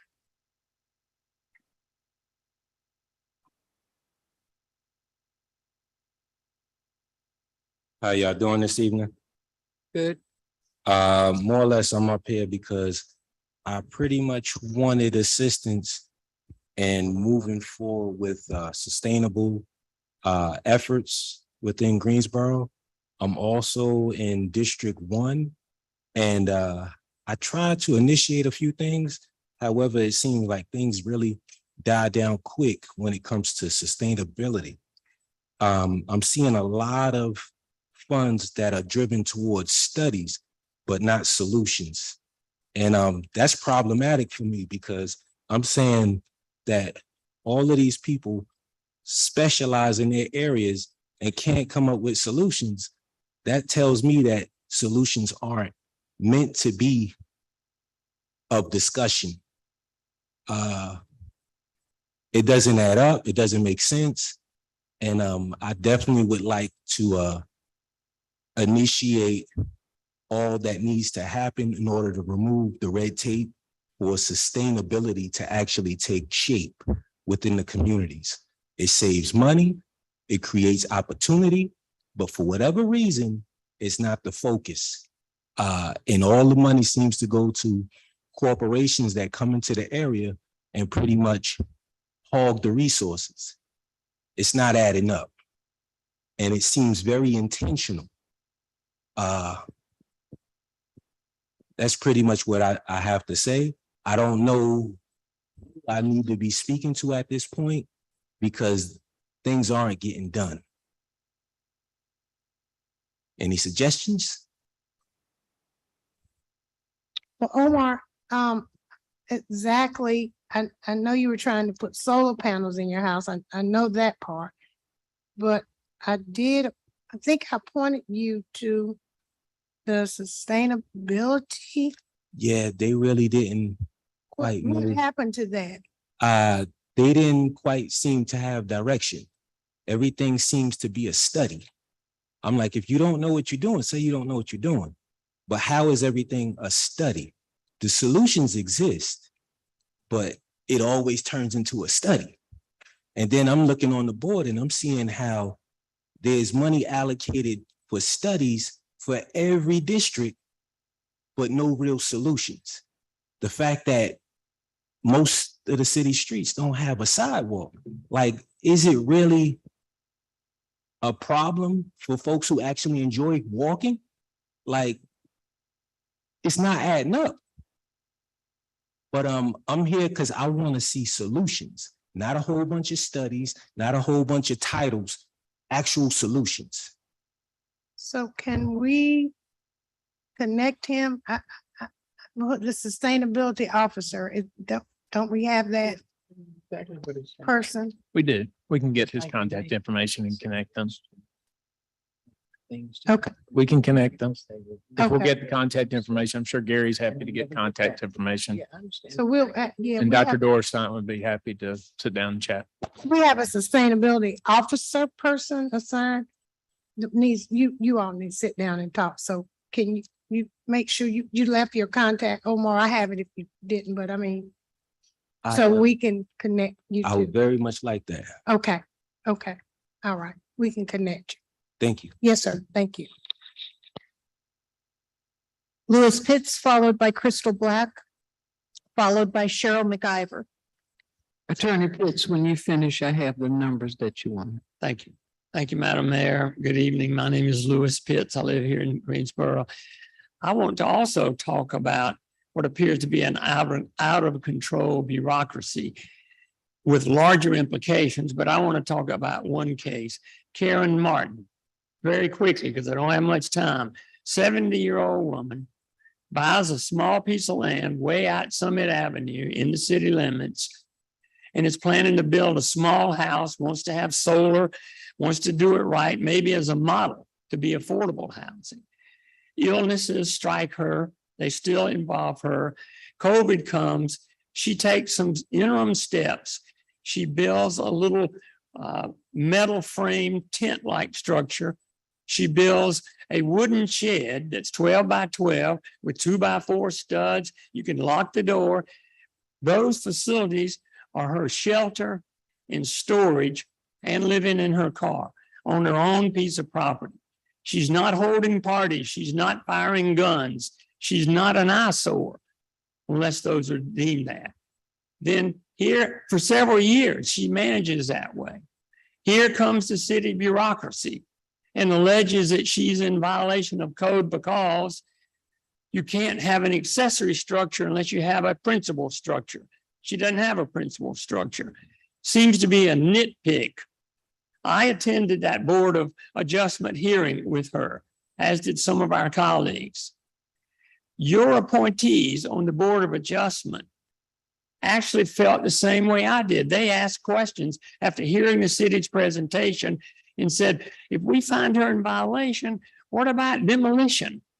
One of your city attorneys responded, listen, don't think about that. Any demolition is not your responsibility. All you do is vote whether or not there was a violation. That bureaucratic, just do your job and don't consider the moral implications. And they voted unanimously that she's in violation. And here we are. Is she going to be demolished? Is she going to be thrown out of her home?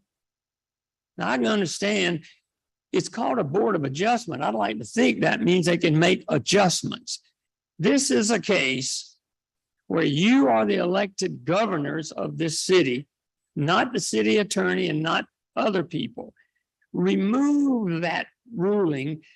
She's submitted to you all a doctor's report saying the stress of feeling that she's going to have her little structures wiped out is harming her health.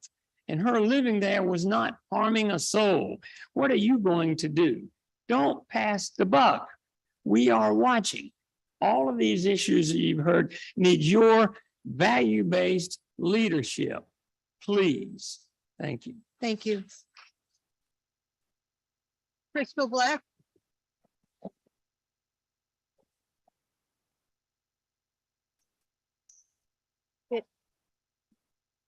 Good evening, Madam Mayor and Council.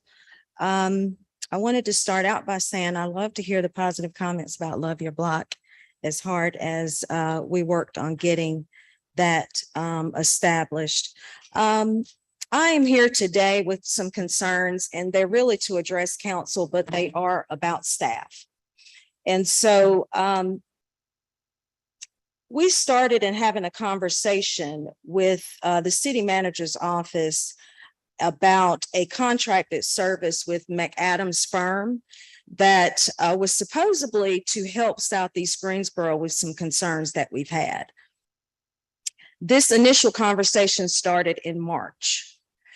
We are now in November, and we have yet to have a solution or a conversation around all of the efforts and steps that our community has put into the ask of McAdams firm.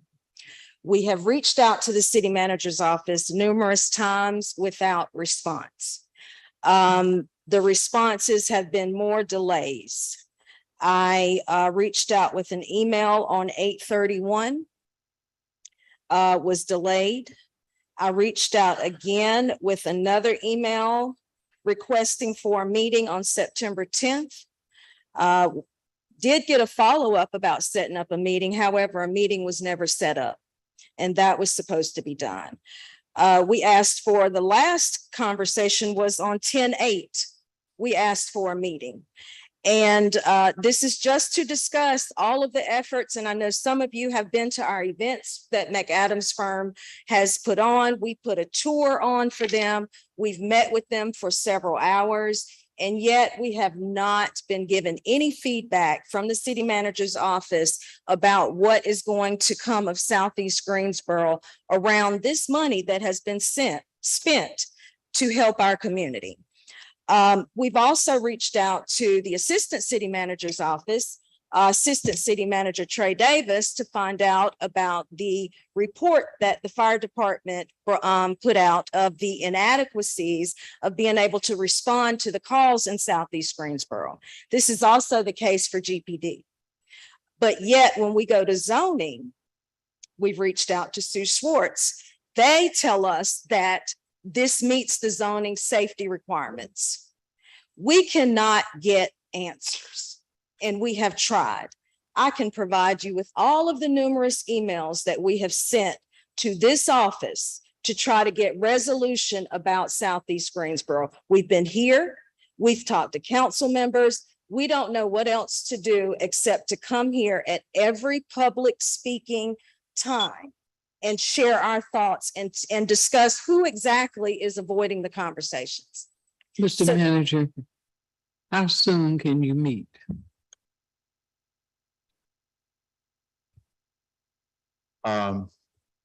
We have met with Ms. Black and the community, but we will continue to have that conversation with them. I think what we need to have an agreement on is keeping to the scope of the original work that was intended and not move the goals every time we get so close. So I think that that's what we need to have an agreement on. I've responded in numerous emails, but it seems like things are fluid. And then for us also, and I had this conversation with Councilwoman Hightower last week, is that we're also hearing from all the residents of that area that they are not involved in the conversation, so they don't feel represented. So I have to also be very careful that I'm not speaking to a small group of people.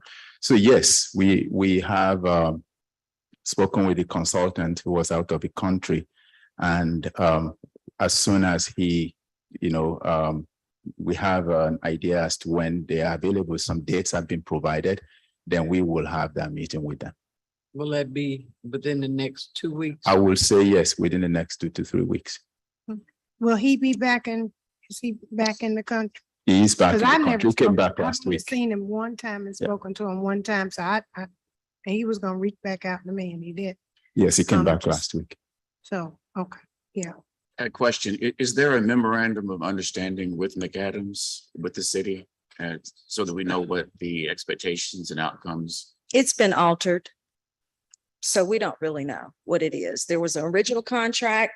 The contract has been switched according to public records that we requested. So we don't even know why we're here anymore, except that the city has wasted about 6 months of our time and we haven't gotten any resolution.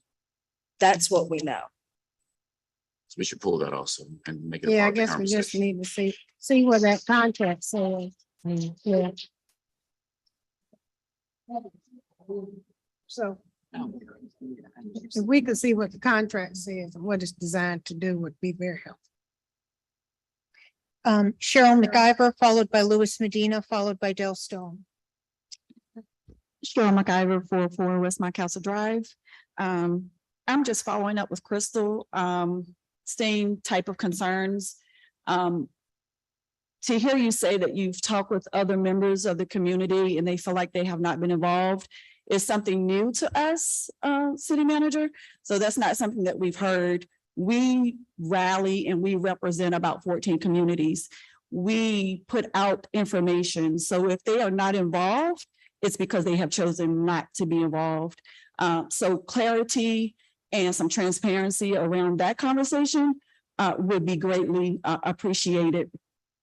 We pride ourselves on representing the whole Southeast Coalition. Again, transparency on who maybe that you're speaking with that says they're not involved. He said he spoke with you, Councilwoman Hightower. Give me just a second, I'll go through it. So I first want to appreciate the city because we have been able to work together, but we still have open issues. We still have open items that we would like addressed. And we have not really been public about our concerns because we value our relationships. But we're at the point now where we feel like we need to lay this out. We've been to over 8 zoning meetings over the last 12 months, advocating for our community. Some people would say we've been successful, but I beg to differ as we are expecting an increase in density of approximately 4,000 people. These are undeveloped but rezoned multifamily housing, mostly multifamily housing. We're still a food desert. We still don't have safety. You know, we have one of the highest call volumes as far as emergency services. And again, we have 2 grocery stores.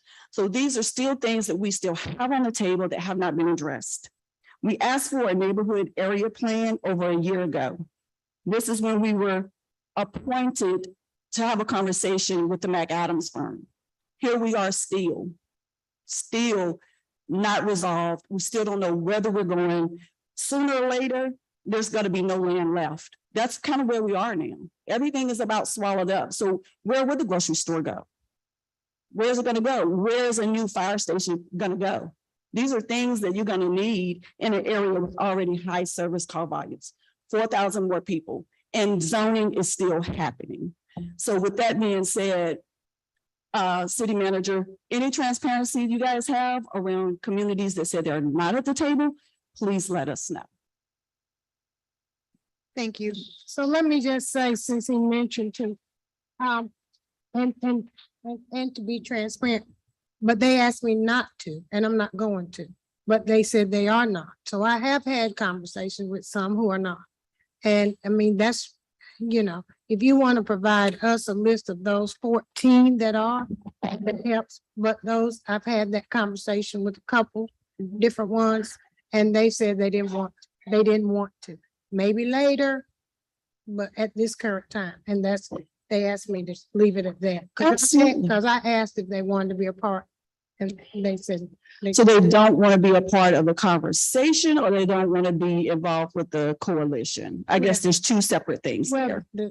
the coalition piece of it. Okay, so with that being said, we have provided the list, we will re-provide the list, but I guess the conversation then goes to how do we come to an agreement or come to a consensus if we don't know what the needs or wants of everybody at the table? So being very transparent and honest with you, their statement to me was, we can advocate for our neighborhood and that's how we want to keep it right now. Well, absolutely. And I respect that. Nope, we can respect. And you have to respect. We do, we respect that, but at this point in time, we are advocating for our neighborhood. And we have met with McAdams, with Silver, and we are waiting on the answer. And regardless if they want to come to the table with the coalition or not, we would like an update. Thank you very much. Thank you. Yeah. Louis Medina, followed by Del Stone, followed by Hester Petty. Hello, my name is Louis Medina. I'm with Working Class and Houseless Organizing Alliance. Today, I believe you're going to pass a grant to the police for $300,000. I think that's correct. And some change. And I don't, it's not a secret. Like, I don't like that. I don't like when you give money to police, especially considering that we just listened to people with like, asking you for help with inflation, helping, asking that you allocate resources to have the neighborhoods clean. Asking that you put funding for housing, which I did last time at the city council, amongst many others, asking you for all these things. And for some reason, you can't give them anything. It's always too complicated. The issue's always socially nuanced, whatever, who said what, no one cares, right? But somehow you figure out to give money, figure out a way to give money to police every single time. And today I want to explore why. Often people ask me, well, Louis, do you think all police are bad? That depends on what you mean by the question. Yes, I do. Do I think? Well, often that's not what they mean. They don't mean what I mean. They mean, are they bad people? No, I mean, I met many police officers who aren't, quote unquote, bad people. I imagine, this slew of parasites right here are good parents, perhaps, they have basic individual morals. They're obviously not as rude as I am. But that's not what we mean. That's not what I mean by bad. I mean, structurally, I mean, where the police are positioned, right? The police are positioned between people like me and people like Matheny, and their guns are always turned towards people like me, right? The poor, the working. But, here's some facts. Marcus Smith was hogtied and suffocated to death by Greensboro police. And today you gave him $300,000, right?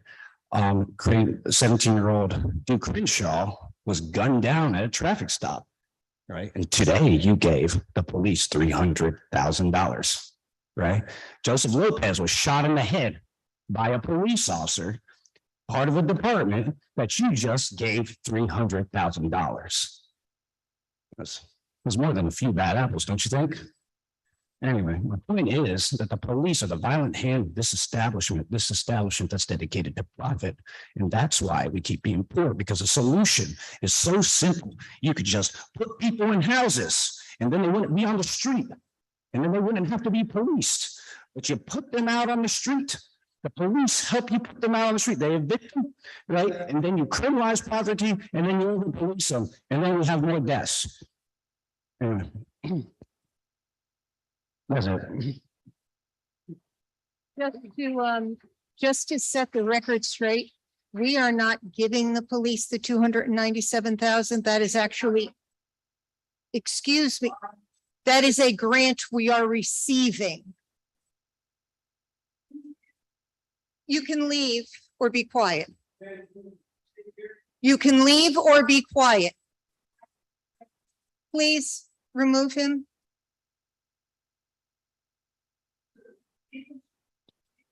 So, Madam Mayor. Madam Mayor, you asked a question to the city attorney. No, I didn't ask a question. I No. said that Last was a meeting. grant we were receiving. Last meeting. You mentioned that when somebody is removed from the council chambers, The city attorney said no. then I make a motion that if you remove from the council chambers due to obscene discussion and gestures, that you are suspended for 90 days. Second. The city attorney said we could not do Could I that. comment? I'm not Could I supporting, comment?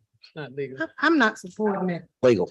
Well, because it's It's not it's legal. under free street speech, essentially, you're banning can people from consulting with their government, petitioning their government. I did research the question. There are no cases in North Carolina. There are also no cities in North Carolina that do that. Outside of North Carolina, there have been cities that have done that and they have been sued and they lost. So it would be something of a question of first impression in North Carolina, but we're talking about a constitutional right, and I think the outcome would be the same. So my advice is that could be problematic. Of course, I advise, and you all decide. Is there a motion and a second? We did it before. No, we. No, we've never done that. We have never done that. Sure? No, they've never done it. And we have never done it. I don't know. And I think this is worth There's a a motion and longer a second. Let's discussion. go up and than- down. I think this is worth a longer discussion than a motion and a vote right now. The mayor prefers we discuss it later. I'm fine with that. If we can find any cities that do it or anything. Well, he just said that there are no. few that cities did that it. do Why don't we move on with the speaker? But let me finish. I had one Yes. comment about the JAG grant. I want to make it very plain to the public and those listening that this is a justice grant in order to help make safer communities. That is exactly what our neighborhoods are asking for. We applied for and received a grant from the Department of Justice to make our neighborhoods safer. What is wrong with that? This is what our neighborhoods are asking for, coming to us, begging us. So I just want to make that very plain for those who are listening and the public, and what the mayor said about it too. Thank you. So can we come back with a plan for how that money is gonna be dispersed after we? Well, they have receive it? I'm sorry, I didn't mean to interrupt. On the applications, they have to go ahead and say what that was for. And I know that Chief Biffle could speak to that about what's been requested, things like that. Yeah, was that in the consent piece? Yes. Yes. Okay, so maybe can we pull it out for her to do that tonight or just, and then put it, because I'm sure she's gotta have it. Yeah, I know we Turn. bought patrol cars with it to help. Could I just add a little bit of clarity? It's actually an MOU between Greensboro, High Point, and the county to allocate that money between the bodies. Right. The grant has already been, I think, awarded. So if we sort of back out, if you don't approve this, then it will go to the other two entities. No, we don't want it to go to high, because I did see the dollar amount. That happened before. A couple of years ago, Exactly. it was denied by this council. Right. And that money that we would have gotten to help our neighborhoods and But the- get police equipment went to to High Point and Guilford County. So we lost that money. And we're not getting the full 297. No. It is split between the three governments. Correct. Yeah, I don't think we should lose the money. No. Huh? Well, let's move on with the speakers. Del Stone, followed by Yeah, I think we should. move on. Hester Petty, followed by Marcia Fauch. You good? Hi, I'm Del Stone. I'm with WOA, the Working Class Houses Organizing Alliance. And just to be clear, who is begging for more cops? That is not what people are begging for. When people talk about safe streets, they're talking about doing about the things that the Guilford for All people mentioned earlier, cleaning them up, community supporting each other. People are not begging to be police. The item on the agenda includes $75,000 going to the sheriff's department. And the reason that there was so much pushback against that in 2020 was because those sheriffs collaborate with ICE. They give over information, including immigration status of anyone they arrest. This can and has led to deportations of people, including people who would otherwise have been released. I have a second item I want to address tonight. It relates to an issue that the city manager mentioned earlier and didn't go into detail on, but this morning we know that bus drivers in the city organized a short-lived strike. They're demanding better pay and benefits, including more comprehensive health care, which they very much need and deserve. We know that bus operators make just about the lowest salary of all city workers, and yet their job is incredibly essential in the city. Without public transportation, workers of all kinds cannot get to their jobs. Without affordable and efficient transit, everyone in the city suffers, not just those people who use buses. Everyone's going to suffer when people aren't able to use public transportation. It's no exaggeration to say the city couldn't run without bus drivers. And yet the entire transit system gets less than a third of the money that the police department receives. And instead of funding public transportation, council focuses on making sure that there's money for police and public safety, applying for grants to make sure that happens instead of applying for grants to make sure people can get to their jobs and support their families. They're pawning off the cost of that to the poorest people in our community, the people who don't have the ability to afford a car and rely on public transportation, like those who spoke earlier at the very beginning of this meeting about this drastic fare increase that is drastic to those who rely on this every day. We work to pay these fees. We work to pay our taxes. It goes to this government, but does this government feel like it belongs to us? City councilors' priorities are clear. It's not always clear whether they're incompetent, self-serving, or apathetic, or all three. But we know they do not serve workers and they do not represent us. Thank you.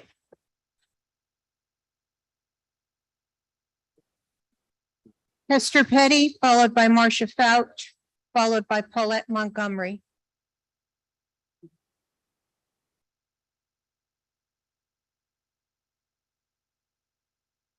Good evening. My name is Hester Petty. I live at 3402 Canterbury Street in Greensboro. So we're here again with unhoused people facing another winter outdoors, and your solution is pallet shelters. The company claims that these 64 square foot plastic boxes are comfortable and secure. I guess you could make that same claim about jail cells. I've read a number of articles about the use of pallet shelters in other cities, and their city councils acknowledge, as you have, that these are temporary shelters. And like Greensboro, none of these other cities have come up with any solution for permanent housing for the homeless, nor have they addressed the broader and chronic lack of affordable housing in their communities. Ms. Thurm, you made a passionate declaration in defense of Mr. Matheny at the last public speaking event, stating that he'd only been on this council for what was a month, and that it's very difficult to accomplish anything in a month, and that's true.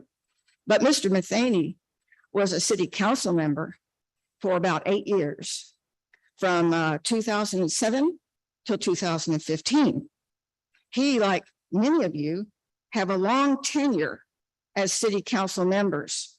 Mayor Vaughn, I believe you've been representing the people of Greensboro for about 17 years. Mayor Pro Tem Johnson, over 20. Mary Kay Abuzawader, Nancy Hoffman have sat on the dais for 11 years. Ms. Houghton, I believe your tenure is around 9 years. And Dr. Wells and Ms. Thurm, your seat was 2017. Looking at the years you have had to work on the problem of homelessness and affordable housing, if these pallet shelters are your best solution, you guys have failed. I'd like to put this into perspective. 10 years ago, the 2011 City Council, Zach Matheny, Nancy Vaughn, Yvonne Johnson, Mary Kay Abuzawader, Nancy Hoffman. 10 years ago, you guys were here, and we're now here 10 years later, and you've got plastic houses. I have a suggestion, because they're expensive. I'm suggesting you buy 9 of the pallet shelters, set them up, pack your bags, and move into your new homes. And then if after you stayed there for about a week, you let us know if it really is safe and comfortable, or if you're having to deal with the next door neighbor's radio blasting at 11 o'clock at night. This is not a solution.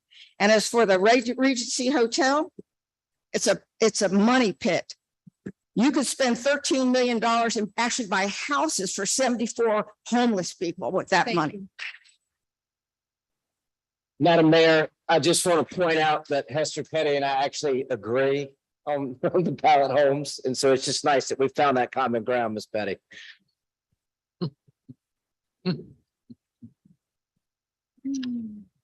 Good evening. My name is Marcia Fouch, and I live in Greensboro, and I'm here to speak about the housing or houseless situation in Greensboro. Last spring, I watched as my senior and disabled neighbors were displaced at New Garden Manor and appreciated how some of you came to their aid. I actually had lunch with 3 of them today, and one of Lisa Evans, she spoke here and said how much that she would not have been able to move in the 3 months that she was allotted, and she really appreciated the help that she got. But housing is still a big problem. And today I'm here to talk about another senior who has many health complications and has been trying to solve her housing situation creatively and stay off the streets of downtown Greensboro. On Wednesday morning, I got a frantic email from Karen Martin saying that the city was poised to demolish a portable garage and shed that she had installed in her property, which allows her to cook and store her medications and medical equipment the next day. She sleeps in her van and has been doing this for, I think, 6 years. Anyway, she felt that if the city demolished her structures and confiscated her medical equipment and medicine, it would be very detrimental to her failing health and could actually cause her to die. I'm grateful that Tammy Thurm and HR responded that there was no permit to demolish her structure. And so I contacted her, and she was relieved that that they wouldn't be torn down immediately. However, this kind of stress plays a role in her failing health. She has documentation from her doctor stating this. According to Ms. Martin, some of her neighbors who she has been friendly with have been trying to buy her property, but when she declined the offers, they then filed a complaint with the city about her structures. The city employee arrived at her property, ignored her no trespassing sign, and repeatedly drove over a drainage pipe she set up and destroyed it.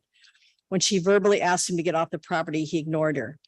Finally, he left after she repeatedly told him that she had to leave to go to the doctors. Later, she received a citation from the city. Ms. Martin does have a building plan, but does not want to invest any more time or money if she'll be under constant scrutiny from her neighbors and the city until the issue of the current citation is dealt with. So here we are, the city facing a housing crisis, trying to push homeless people to the margins, so at least we don't have to see them when we come downtown to the Tanger Center and do some fine dining. And we have someone who's used their creativity and modest resources to keep themselves off the street. And she has to live in fear that everything she has will be destroyed by the city. So then she can join the ranks of the houseless that the city does not want to look at or deal with anyway. So nothing about this seems right. So I guess, like Lewis Pitts, I'm asking, can you have some compassion and dismiss the violations? Let her continue to have the structures up that allow her to live so she can go on with building her small house. Paulette Montgomery, followed by Billy Belcher, followed by Malik Hugh. Good evening. My name is Paulette Montgomery. Since the previous council meeting, I have been patrolling Center City Park on a daily basis looking for trash. I haven't found any overflowing trash cans or massive amounts of trash laying around. Seems like the trash is the unhoused belongings since the majority use plastic bags. But I did get 6 rolling bags of luggage that we passed out last week and got rid of some plastic bags. I met some great people from all different backgrounds, like TT, 70+ years old. She is homeless because her husband died and her house got foreclosed on. All she wants is a bathroom of her own and a place to lay her head. No kitchen. That's it. Just a bathroom and a place to lay her head. I don't know if she got that. 2 days after I met her, she was taken by ambulance to the hospital. I don't know why, but she is an insulin-dependent diabetic. If she was in the park and her belongings were taken with her insulin, she really could die in Center City Park. I've met 2 deaf men, sweetest guys out there. I met Barry. He was being harassed by other houseless folks, but in the park, he can get away if necessary. I met a young woman. She sleeps on the steps of a church because of some of the men in the park.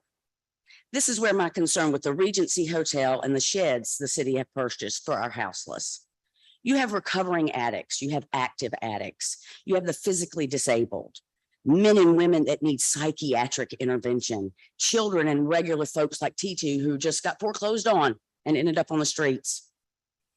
Will there be medical care on this site? A counselor and a therapist on this site? Putting all of these different folks together in the same space without help isn't actually help.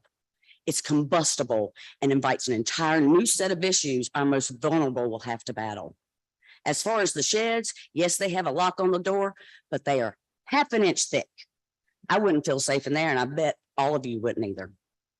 What I truly don't understand is why our city leaders, you guys, are reactive, emotionally reactive, and that proved that tonight when you wanted to immediately make and not even think about kicking people out for 90 days, and it's their constitutional right, no cursing, nothing like that. I could understand for cursing.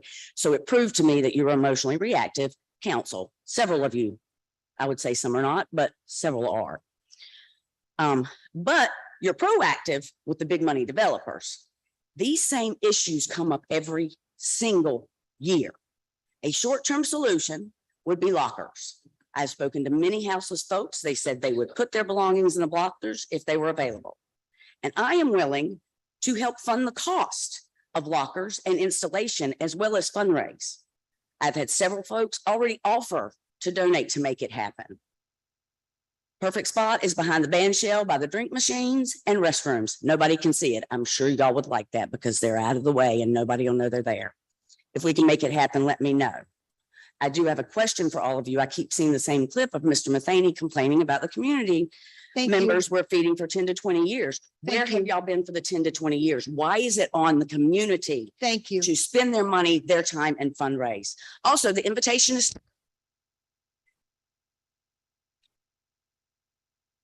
Thank you. live to at least talk. Billy Belcher, followed by Malik Hugh, followed by Christine Hoffner. Good evening, everybody. I'm Billy Belcher from WOA, the Working Class and Households Organizing Alliance. First, I want to quickly send solidarity to Greensboro transit workers who are on strike today. Council should increase the pay of organized city workers instead of spending money to replace organized workers with anti-union, anti-abortion corporations like Block by Block. Free public transit for all, I think, would be the best way to go there. And thanks to Guilford for All for reminding us that people, not police, keep streets safe.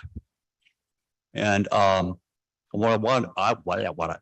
I wanted to speak about was a recent work session where the attorney from the police department said that the city wanted to ban panhandling, but since it's constitutionally protected right, they couldn't do it directly, so they had to come up with some other way.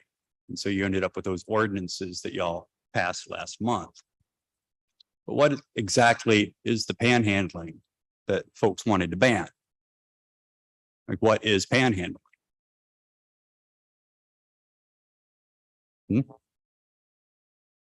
Panhandling, right, is when a homeless person asks for help. When a person with no roof and no food in their stomach and nowhere to turn begs for help while feeling embarrassed and taking abuse, even though it's not their fault and they never wanted to be in that situation. But people on the bottom crying for help. That's what panhandling is. And according to you and your attorneys, people on the bottom crying for help, what those ordinances were supposed to stop. The ordinances don't bring any help to anybody. Instead, they criminalize people's very existence. You ensure that people with no home have no right to exist in our public spaces, which means they have no right to exist at all. There is simply no place else to go. You should be passing ordinances guaranteeing abortion access and the right to health care. You should be protecting people at risk, but instead of protection, you have opted for persecution. I know a few people were upset last month about the council's policies being called fascist. But your method literally consists of picking out an already victimized community, identifying them as criminals and as a stain, and using your security forces to get rid of them, which sure looks and smells and feels like fascism, and it will not stand.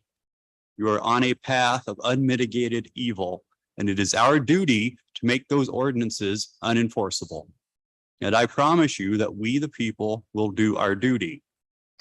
You can make our downtown a very unpleasant place to be homeless, but we can make your downtown a very unpleasant place to be, period. Thank you. Thank you. Hello, guys. How you doing? Nancy Vaughn, all the city council members.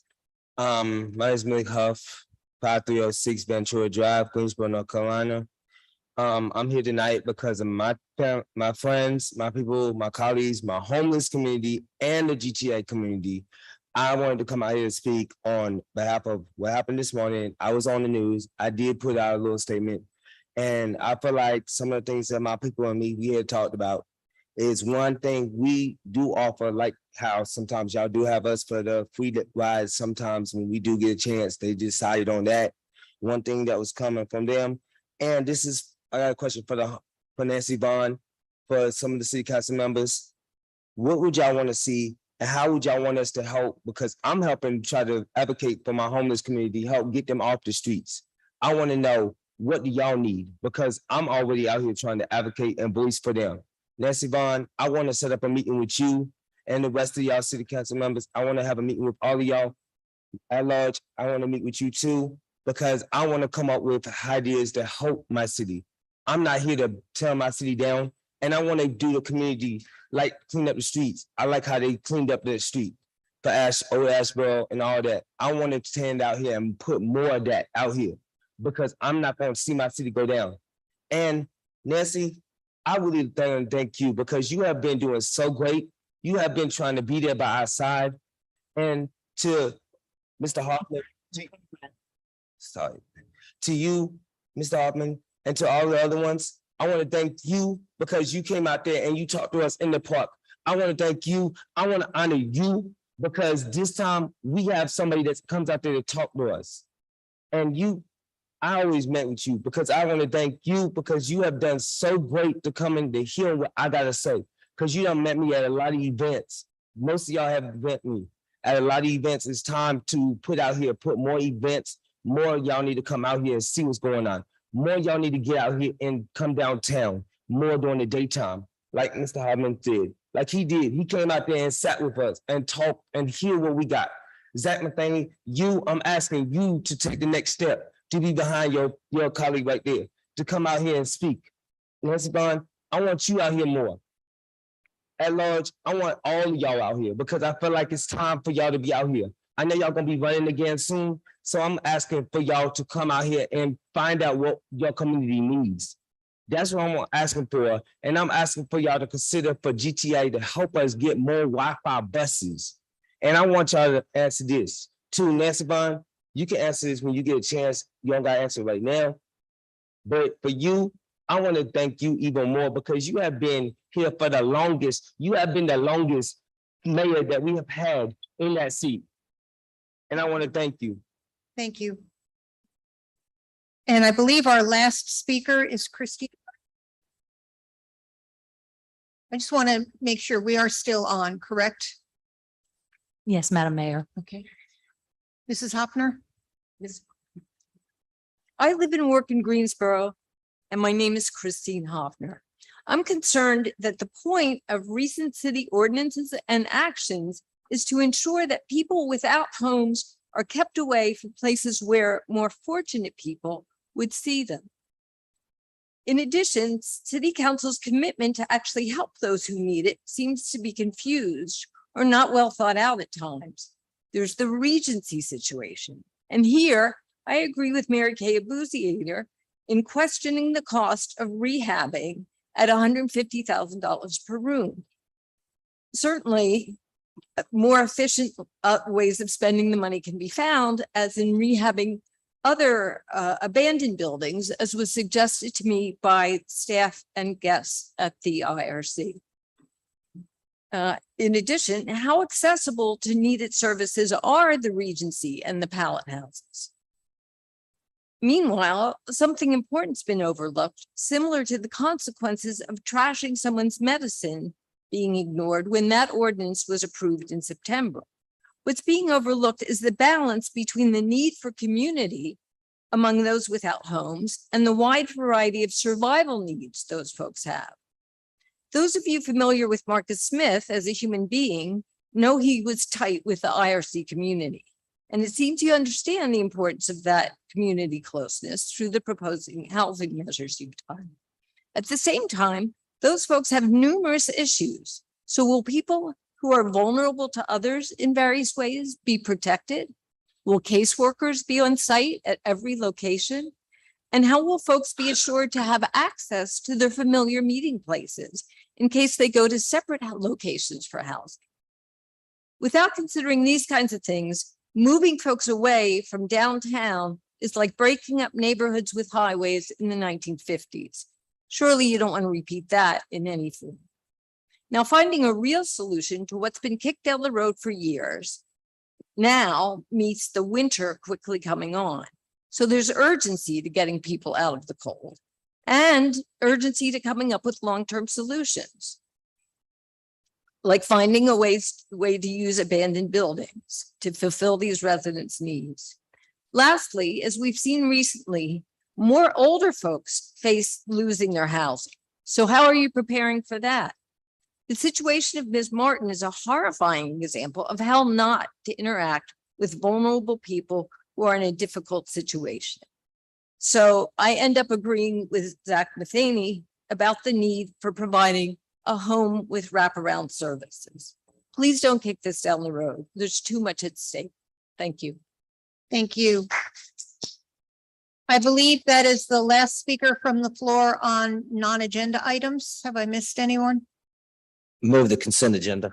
Well, I think for the closed captioning, we have to take a brief break.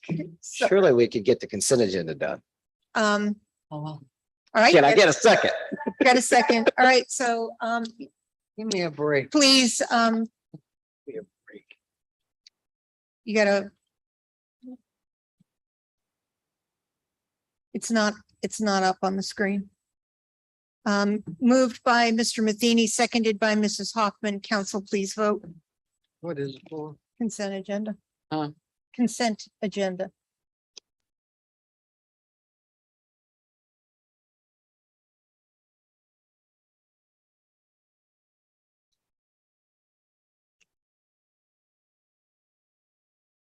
And that passes 9-0. We will take a brief recess and be back at 8 o'clock. No.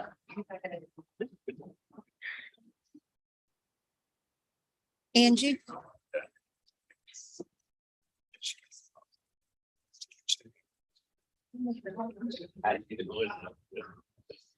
Well, I just wanted to make sure you're all right. well, and I was hoping. Okay, you in the bed?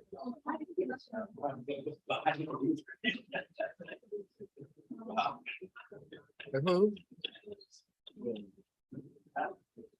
Oh, there's the, okay. All right, well, then, just want to check. No, I'm taking. That's true. That's very true. Yeah. All right. I will. Beautiful. Hey, here.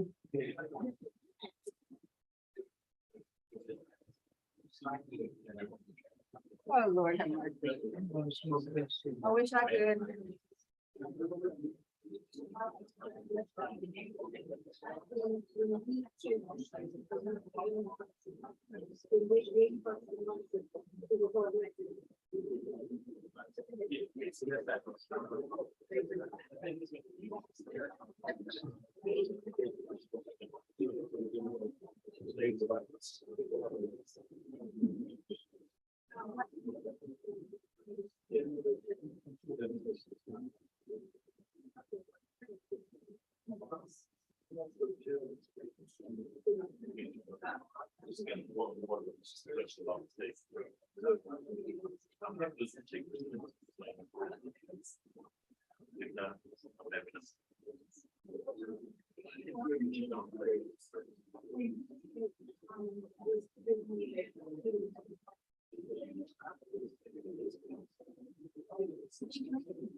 No, I just want to make sure you're okay with that.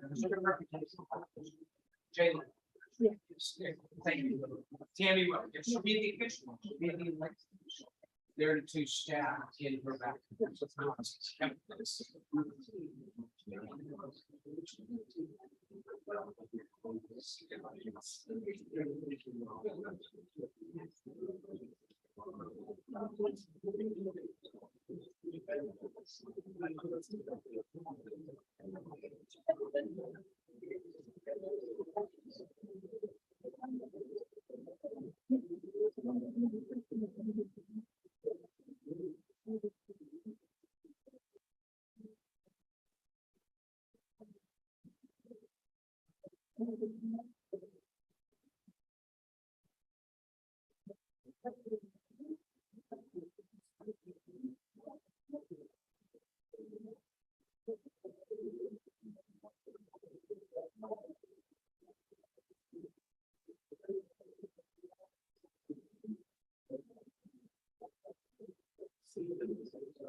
That's what we've been doing, 30 minutes.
Hey, Issa, we got a meeting to go to, baby. Let's go. Get out of here. Come on. Come on. It's time for you to run sometime. Y'all leave Issa alone. They better leave you alone. Gotta leave you alone.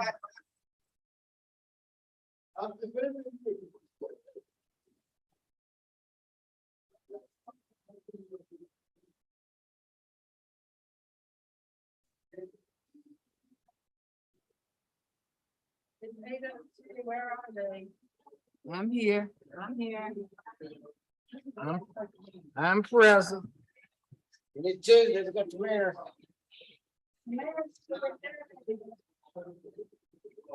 I can't vote to not let somebody speak for 90 days. I don't like him vote for Dan, but I can't do it. Can't vote for what? To ban somebody for 90 days from speaking. I can't do it.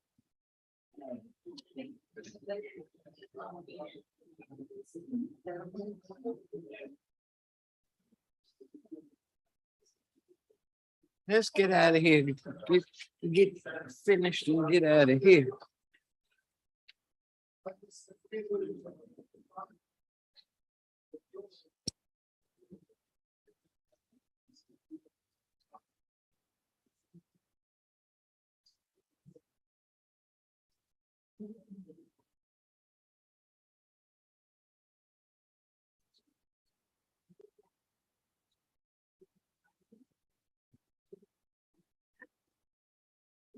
I did too. That's the trade I was talking about. That was a beautiful presentation. I'm gonna tell Jalen to get involved with it because that would be good for him. Yeah. And I can't vote to put the bandit. I'm not, I already said I'm. I don't have to like what you say. I don't. Oh, I like it, but it's. I can't. No, I have experienced that in my life. I'm not doing it. I'm not gonna do it. Nobody else.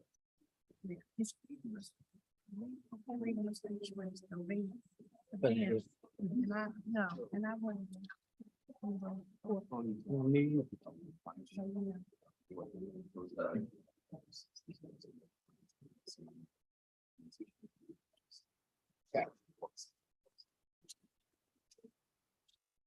Thank you. We will now move on to general business agenda. Item I.1 is a resolution to amend Renaissance Center sales agreement. Second.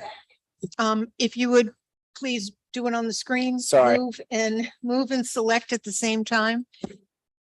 And so that was moved by Mr. Matheny, seconded by Mrs. Abuzawader. Council, please vote. And if you would like to speak, if you recall, there will be a blue bar that says request to speak. Oh, That passes 9-0. Item I.2 is an ordinance in the amount of $2 million amending state, federal, and other grant fund budget for the appropriation of fiscal year 22 OJP Community-Based Violence Intervention and Prevention Initiative Grant. And that was moved by Mrs. Thurm, seconded by Mr. Matheny. Council, please vote. I'd like to thank Ms. Cavanis and her team on a great written that we got this money, and that's fantastic. Thank you for everybody's work. I think it would be helpful. I know that we're passing this, but I do think it would be helpful for a little bit of a description of what this position, what this does, because I think the community would like to hear that. you're right.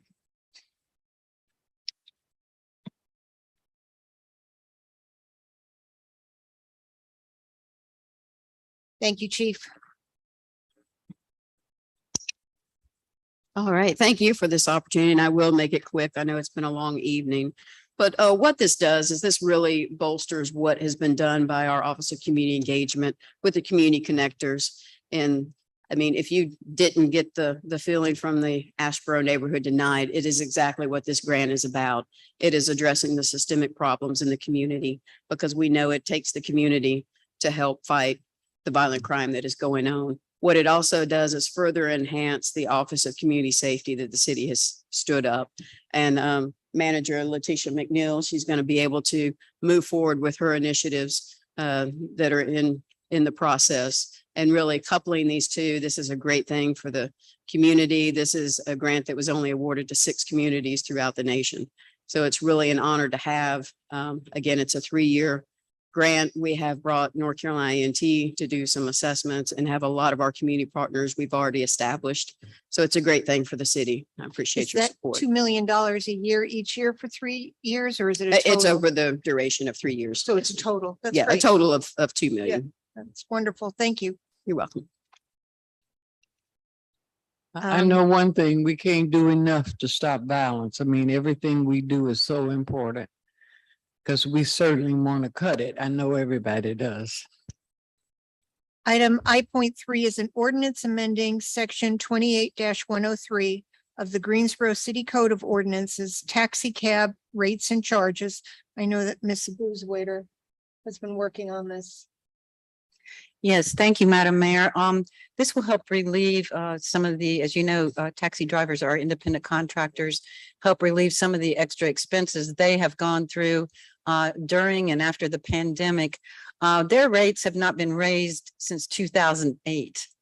And it is up to the city to see that they are, that they can make a living doing what they do. So I brought this forward, and I want to thank Officer Tim Tepedino, Andrea Harrell, Legal, Mr. Trey Davis, everyone who had a hand in it. And I do have one slight amendment I would like to make. Somehow, and I don't know how it was missed, but there's also a 10-cent request for the waiting time period. As you can see from the ordinance, we are only going up $1, and it is going up 10 cents per 7th mile. And it did need to go up 10 cents on the waiting time. So I would like to make that amendment, if that's okay with the city attorney. Is that appropriate? You need a second? Before we vote on it, and I would like to move the item. Need a second? So I move, I'll second your amendment. We do have 2 speakers, Ronald Powell and William Burton. If you would like to speak, you have a maximum of 3 minutes.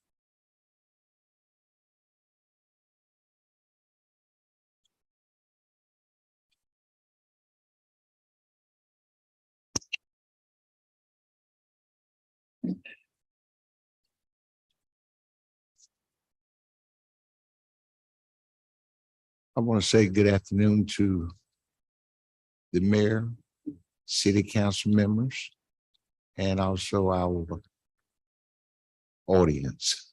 My name is Ronald Powell. I just want to say thank you for allowing me the opportunity to speak. I'm not going to be very long, but I want to say we need it. We need it. We're not going to point the fingers at who didn't do what, but we need it. I know during the pandemic, we were considered essential. According to the curfew and things that did happen, we were required to be out there to help get individuals to and from the hospital. Did not realize that they may have had something that I contracted, but I'm a survivor. I spent 9 days in critical care at Duke. God is good. So thank you all so much. All the time. Thank you. Good evening, Mayor Vaughn, Mayor Pro Tem Johnson, and council members. I just like to say thank you Could for. you give us your name for the record? William Burton. I live at 9 Wood Creek Court. Councilman Hightower is my councilman for the district. We just want to thank the council for considering the taxi cabs. It's been a long time since we asked for a rate increase. So we hope you all can consider voting for this for us because we really need it. We have lost a lot of taxi cabs because they were unable to make a profit. Of course, we all know what inflation has done for us as individuals and for small businesses. So thank you so much for your consideration, and we hope you can support this increase. Thank you. Thank you. So I made a second on Mrs. Abuzawader's friendly amendment. So all in favor of the friendly amendment, say aye. Aye. That passes 9-0. And so the main one right now is the amended, correct? Correct. Council, please vote.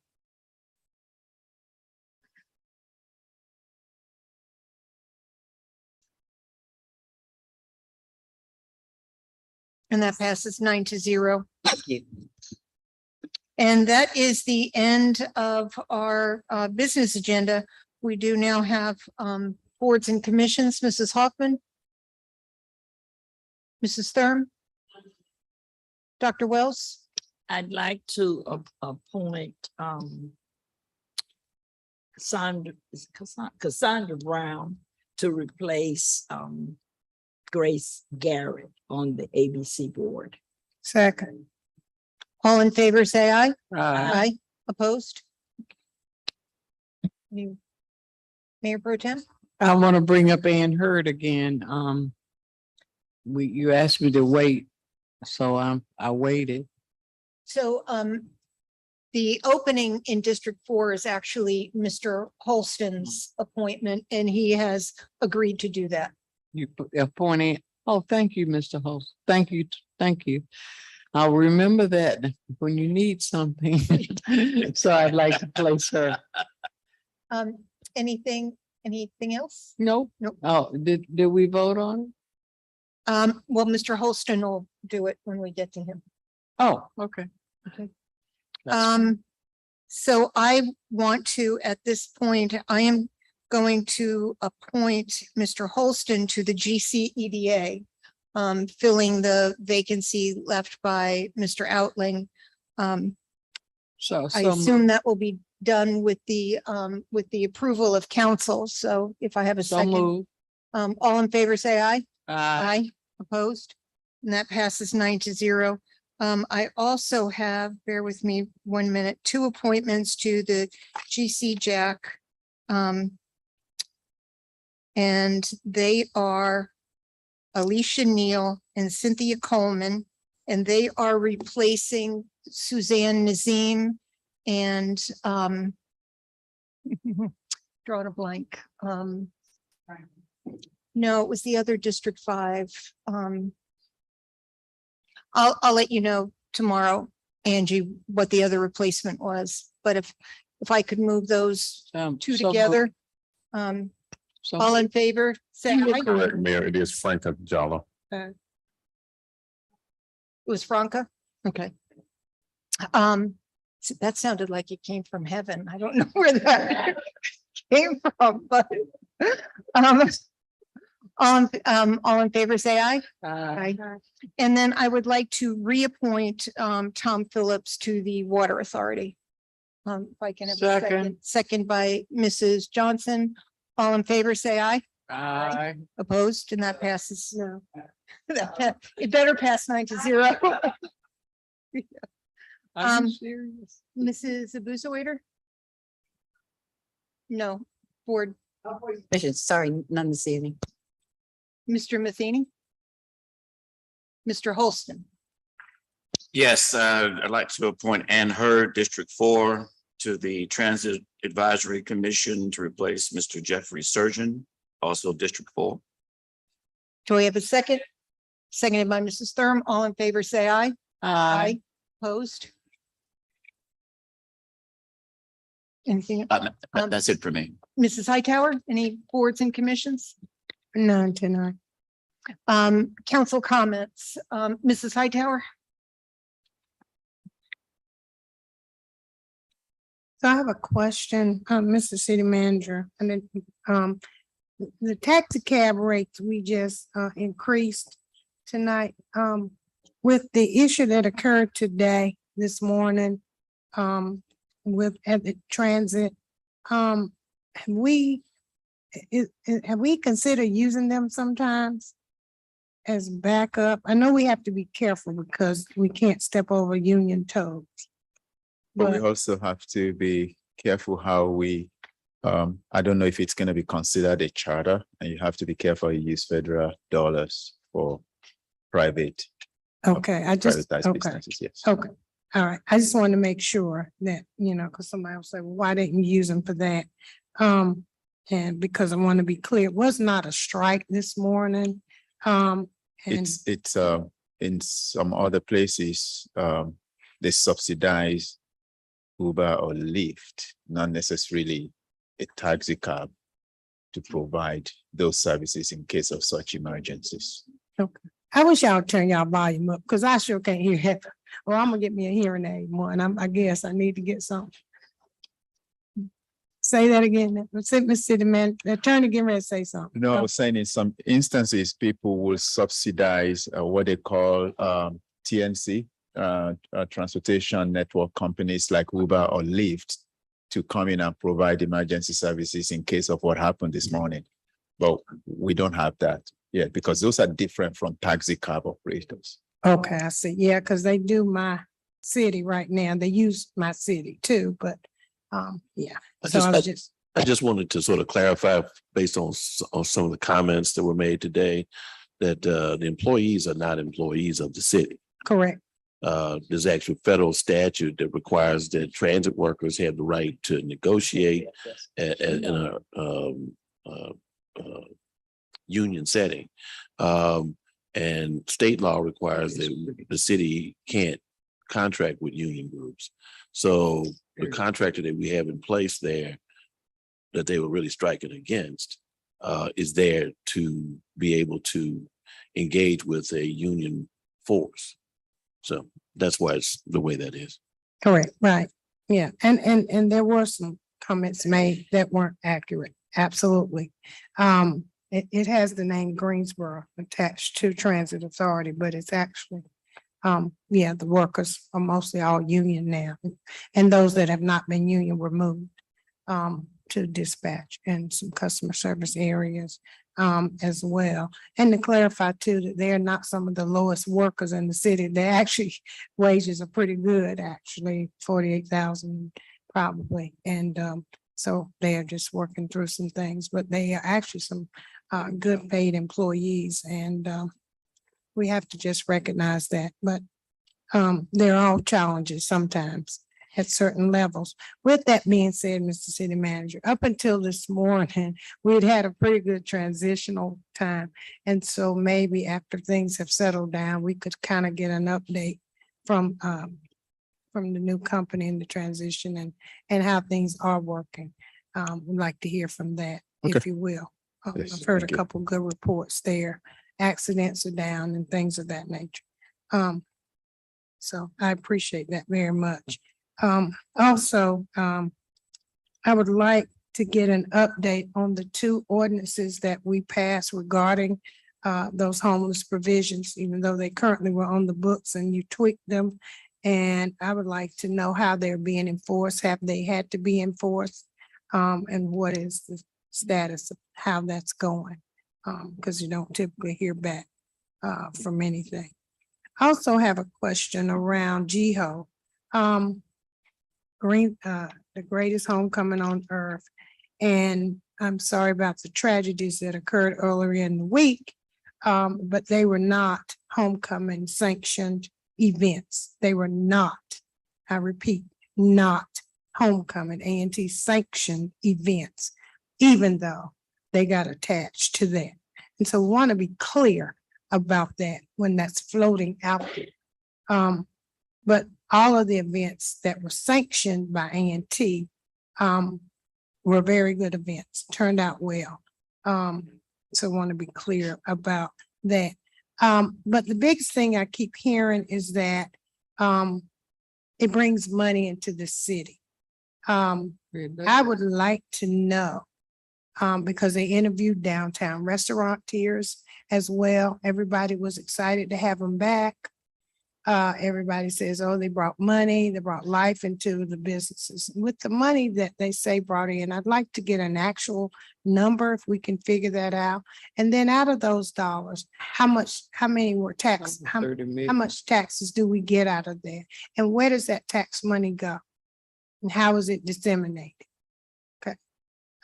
Because it is at an institution that is on east side of town that needs some more intentional improvements, as we've heard tonight from Guilford Famal, how to start making safer cities. I think that's important, but we talk about, oh, this is a big phenomenal moneymaker.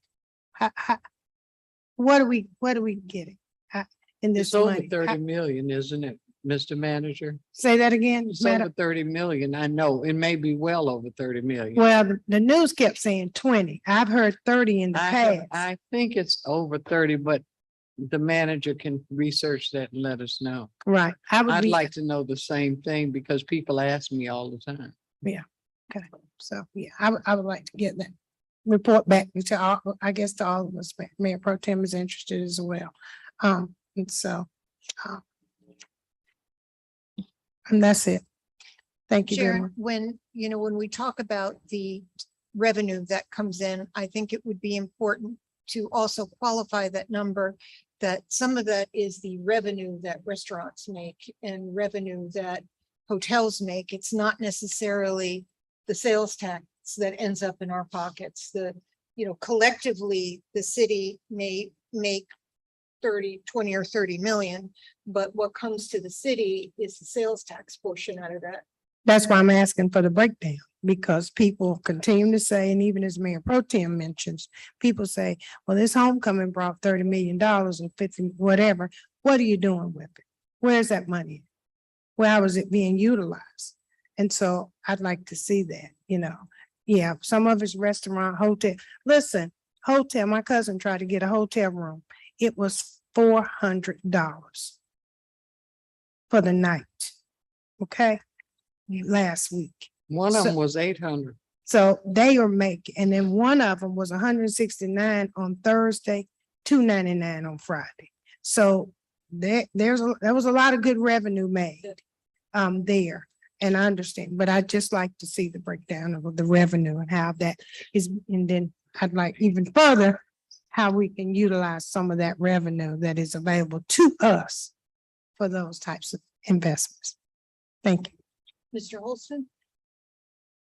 Yes, Mayor Vaughn, I have a couple of items here. Want to say that back on October 22nd, you and Council Member Booswerder and I were totally honored to attend the Greensboro Firefighters Historical Society Memorial Service to honor those firefighters who we've lost over the past year and also those who we've lost in general, in total in the line of duty. It was a very touching, but very necessary service. And I was just honored to be there in the presence of those families who have suffered so much. I mean, also Zach was there too. I do. Yes, Mr. Abraham, I was there as well. And Zach was there also. Also, Mary Kay and I, Councilwoman Boozwaiter and I attended the Mark Friedman Charity Golf Tournament sponsored by the Mark's Angel Foundation in honor of Mark Friedman, the restaurateur here in town who lost his life senselessly to murder November 3rd of 2020. And I know that Councilwoman Boozwaiter is on the board there and worked tirelessly from beginning to end. And it's just a great time to come together for a great purpose to find the perpetrator of this horrible crime. And then also finally was honored to attend two grand opening ribbon cuttings, one for Master Plumbers and the other for Second to Nature. Master Plumbers was recently or previously located over near A&T. Now they're over in the Piedmont Parkway area. Larger, bigger, stronger. And also Second to Nature with Ramona having had two locations already, then moving to this third one. And it was a fantastic event. I wish them well and appreciate them building and growing in Greensboro. Thank you, Madam Mayor. Mr. Matheny? Thank you, Madam Mayor. I wanted to say that the mayor was there as well as Councilwoman Wells. We attended a great announcement regarding North Carolina A&T State University's autonomous vehicle. And as part of my day job in downtown Greensboro, we actually sponsored two of those cars and purchasing them for North Carolina A&T State to the tune of $50,000. And so to see them actually ride in them, not only just see them, but the technology was phenomenal. And so congrats to all the students that do the technology to make that possible. And apparently we continue to move forward. You could see those on the street in February or March. And so that's really neat. You know, we get called when we did neighborhood meetings and talking about the strategic action plan, we hear trolleys. But what we want to do in downtown was really go beyond trolleys and think about what is the future and what better way to partner with the future of what is mobility than the intelligence of our students in North Carolina A&T State University. So that was really a pleasure to see it come to fruition. The second thing I'll say is, you know, it's been interesting, some of the dialogue from a month ago, and the one of the speakers referenced Councilwoman Thurm kind of stopped in the meeting, and many of y'all took up for me and the verbal abuse that I was taking. And the rhetoric has changed a little bit since that meeting, and the emails I've gotten have changed a little bit. But I want y'all to know the first thing that the city manager and I did when we rode together last week was what, Mr. Manager? We went and met with a homeless couple. We went straight to Center City Park. Yeah.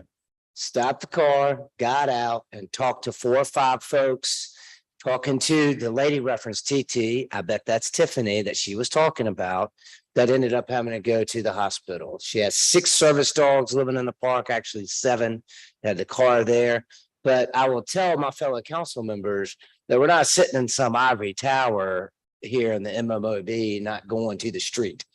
We went to the street and talked to the folks and asked basic questions about how long have you been here? What have you gone through?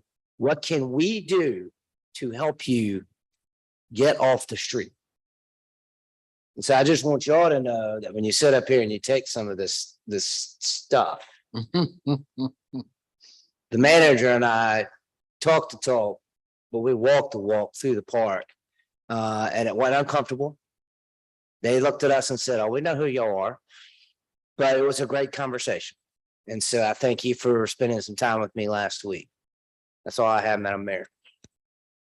Thank you. Mr. Boozwaiter? Thank you, Madam Mayor.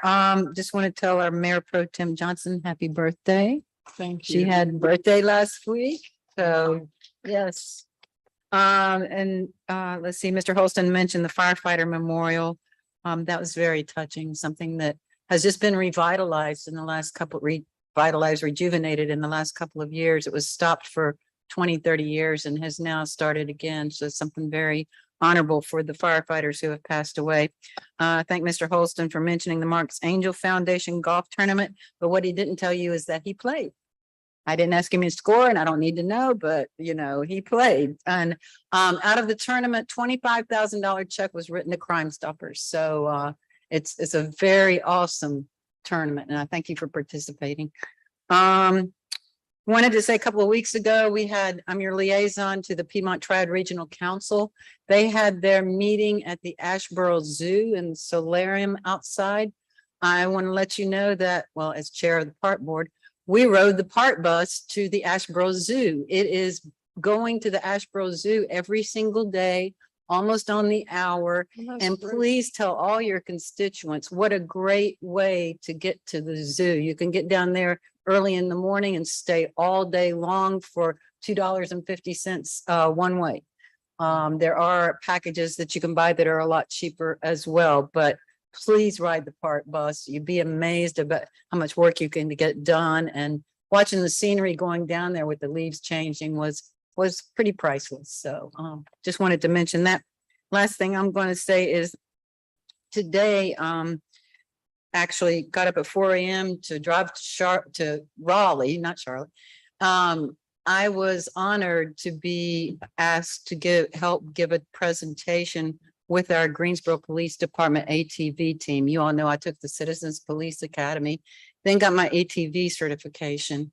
And we were honored to present today to the Federal Railroad Administration and to NCDOT. And I'm going to tell you, the conference this morning was a lot of statistics. Everybody was kind of going around, statistics are great.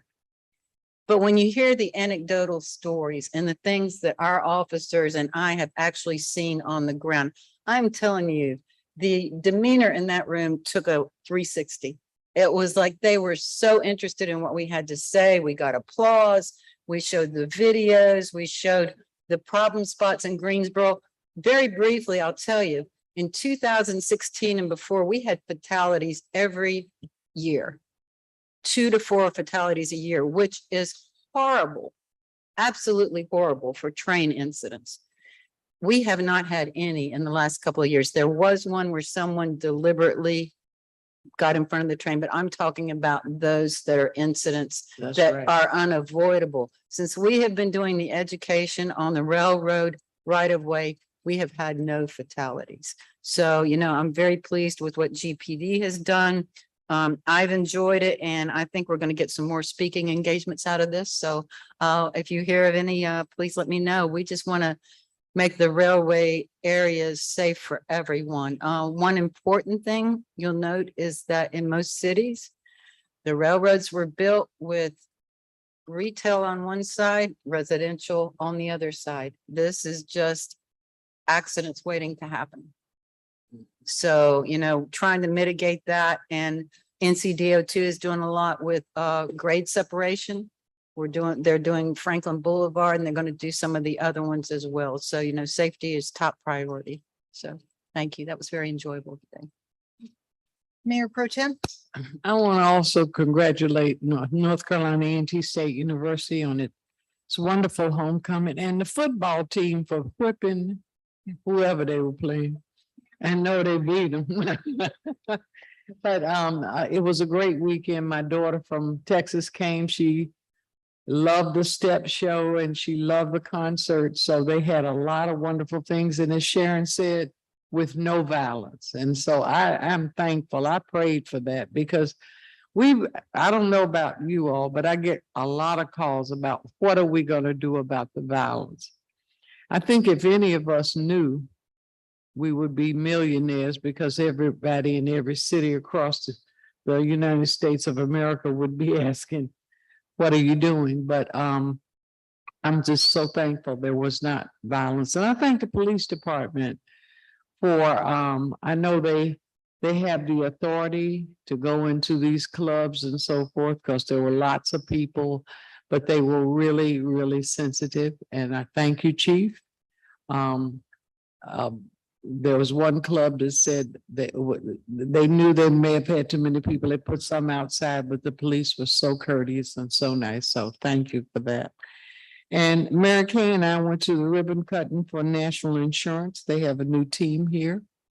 And they're in the Wachovia building downtown. So we were glad to be there for that ribbon cutting. And Chief, whenever you get a chance, some time ago, you weren't chief then. I think Brian James was chief. I asked about cameras and lighting in areas of the city where we're having a lot of murders, killings, homicides. I just want to know what the effectiveness is, because you would know. And if there are any other cities who have put in place programs that have stopped the violence. I think someplace in New Jersey I read about, this has been a year or so ago. But I'd like to know and I'd like to know if you all are considering any of that. And I'd like to know for a year is up. Because I waited and waited for an answer and I haven't gotten it yet. We'll definitely look into it. Thank It you. was a tactic that we had talked about using at some of these high school football games where there's dark areas in the field and all, but I will definitely dig into and look into the possibilities. There's portable lighting out there, so we'll Okay. research that. Thank you, because You're welcome. people are asking me all the time, what are we gonna do? What are we gonna do? I'd like to be able to say, well, I've spoken with the chief and chief has said A, B, and C. Yes, ma'am. Thank you. Dr. Wells? On Friday, the mayor, and where's Dr. Matheny there when we did the ribbon cutting for the Yotes Little building on. Were you there, For Zach? the Berkshire Hathaway. Berkshire Hathaway. Yes, Yeah, Mr. building. Matheny was there. Okay, well, the mayor and I were there and she cut the ribbon and it's a beautiful building right there on Battleground. Yeah. It's a beautiful building. So we also had the opportunity today to ride in a car that was driving itself over at A&T. That was quite an adventure. I want to remind you that the international I'm trying to find it on my phone so I can read it. That the extravaganza, the International Taste of the World is this Saturday. And it's sponsored by the Jolly Upright Services.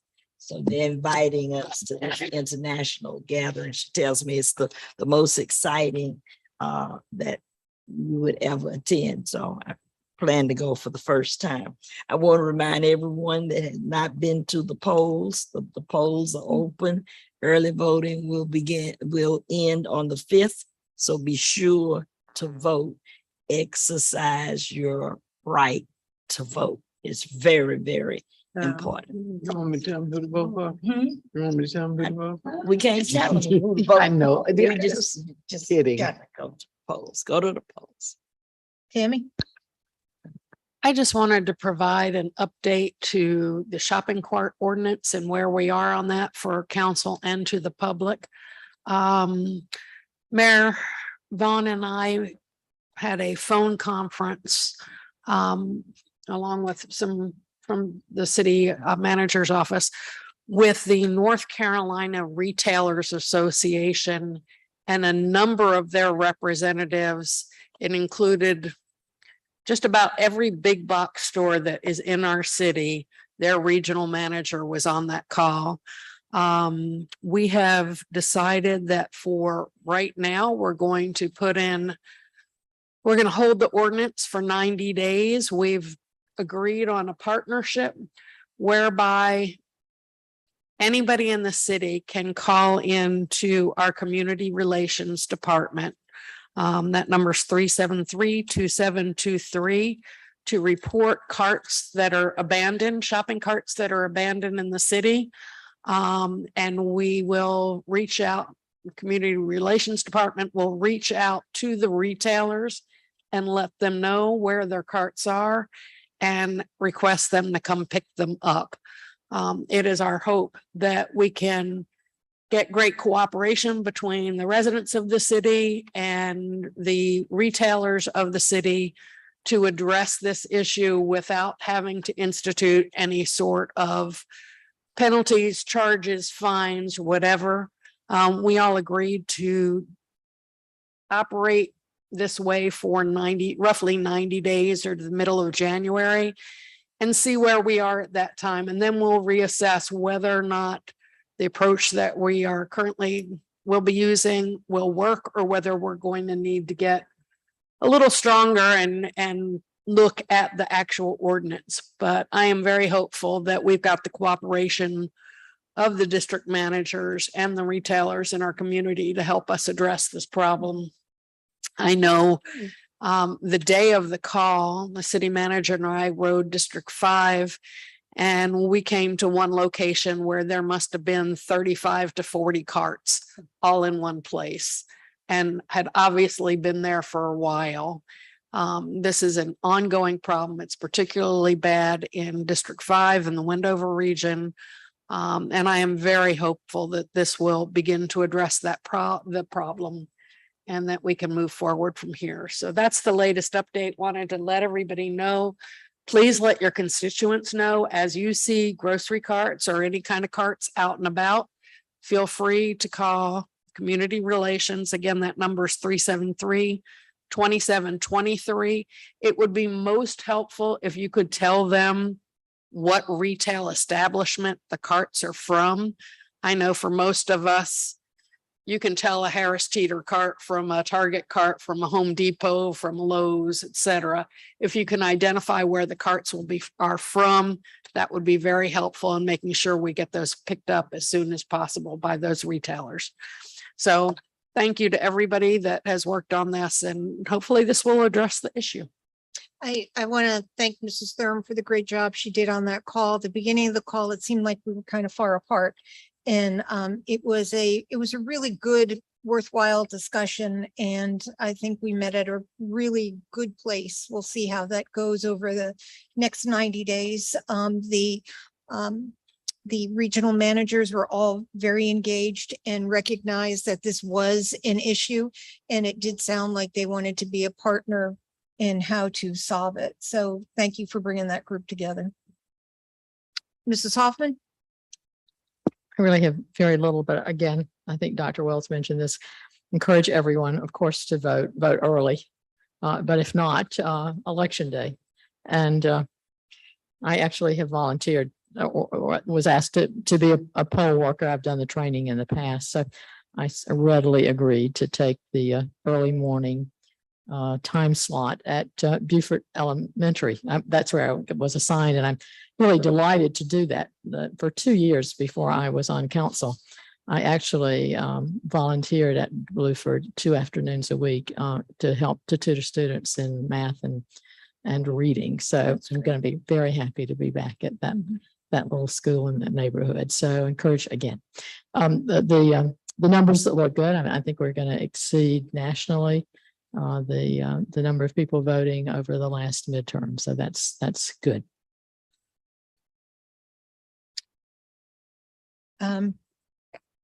Thank you. Mr. City Attorney? Sorry. Oh, sorry, I meant to say Mr. City Manager, but we can I don't have anything. we can move it up. Nothing for me. No. Thank Can you. we have a motion to adjourn?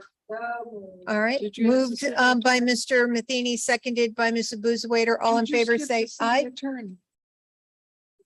Did I skip?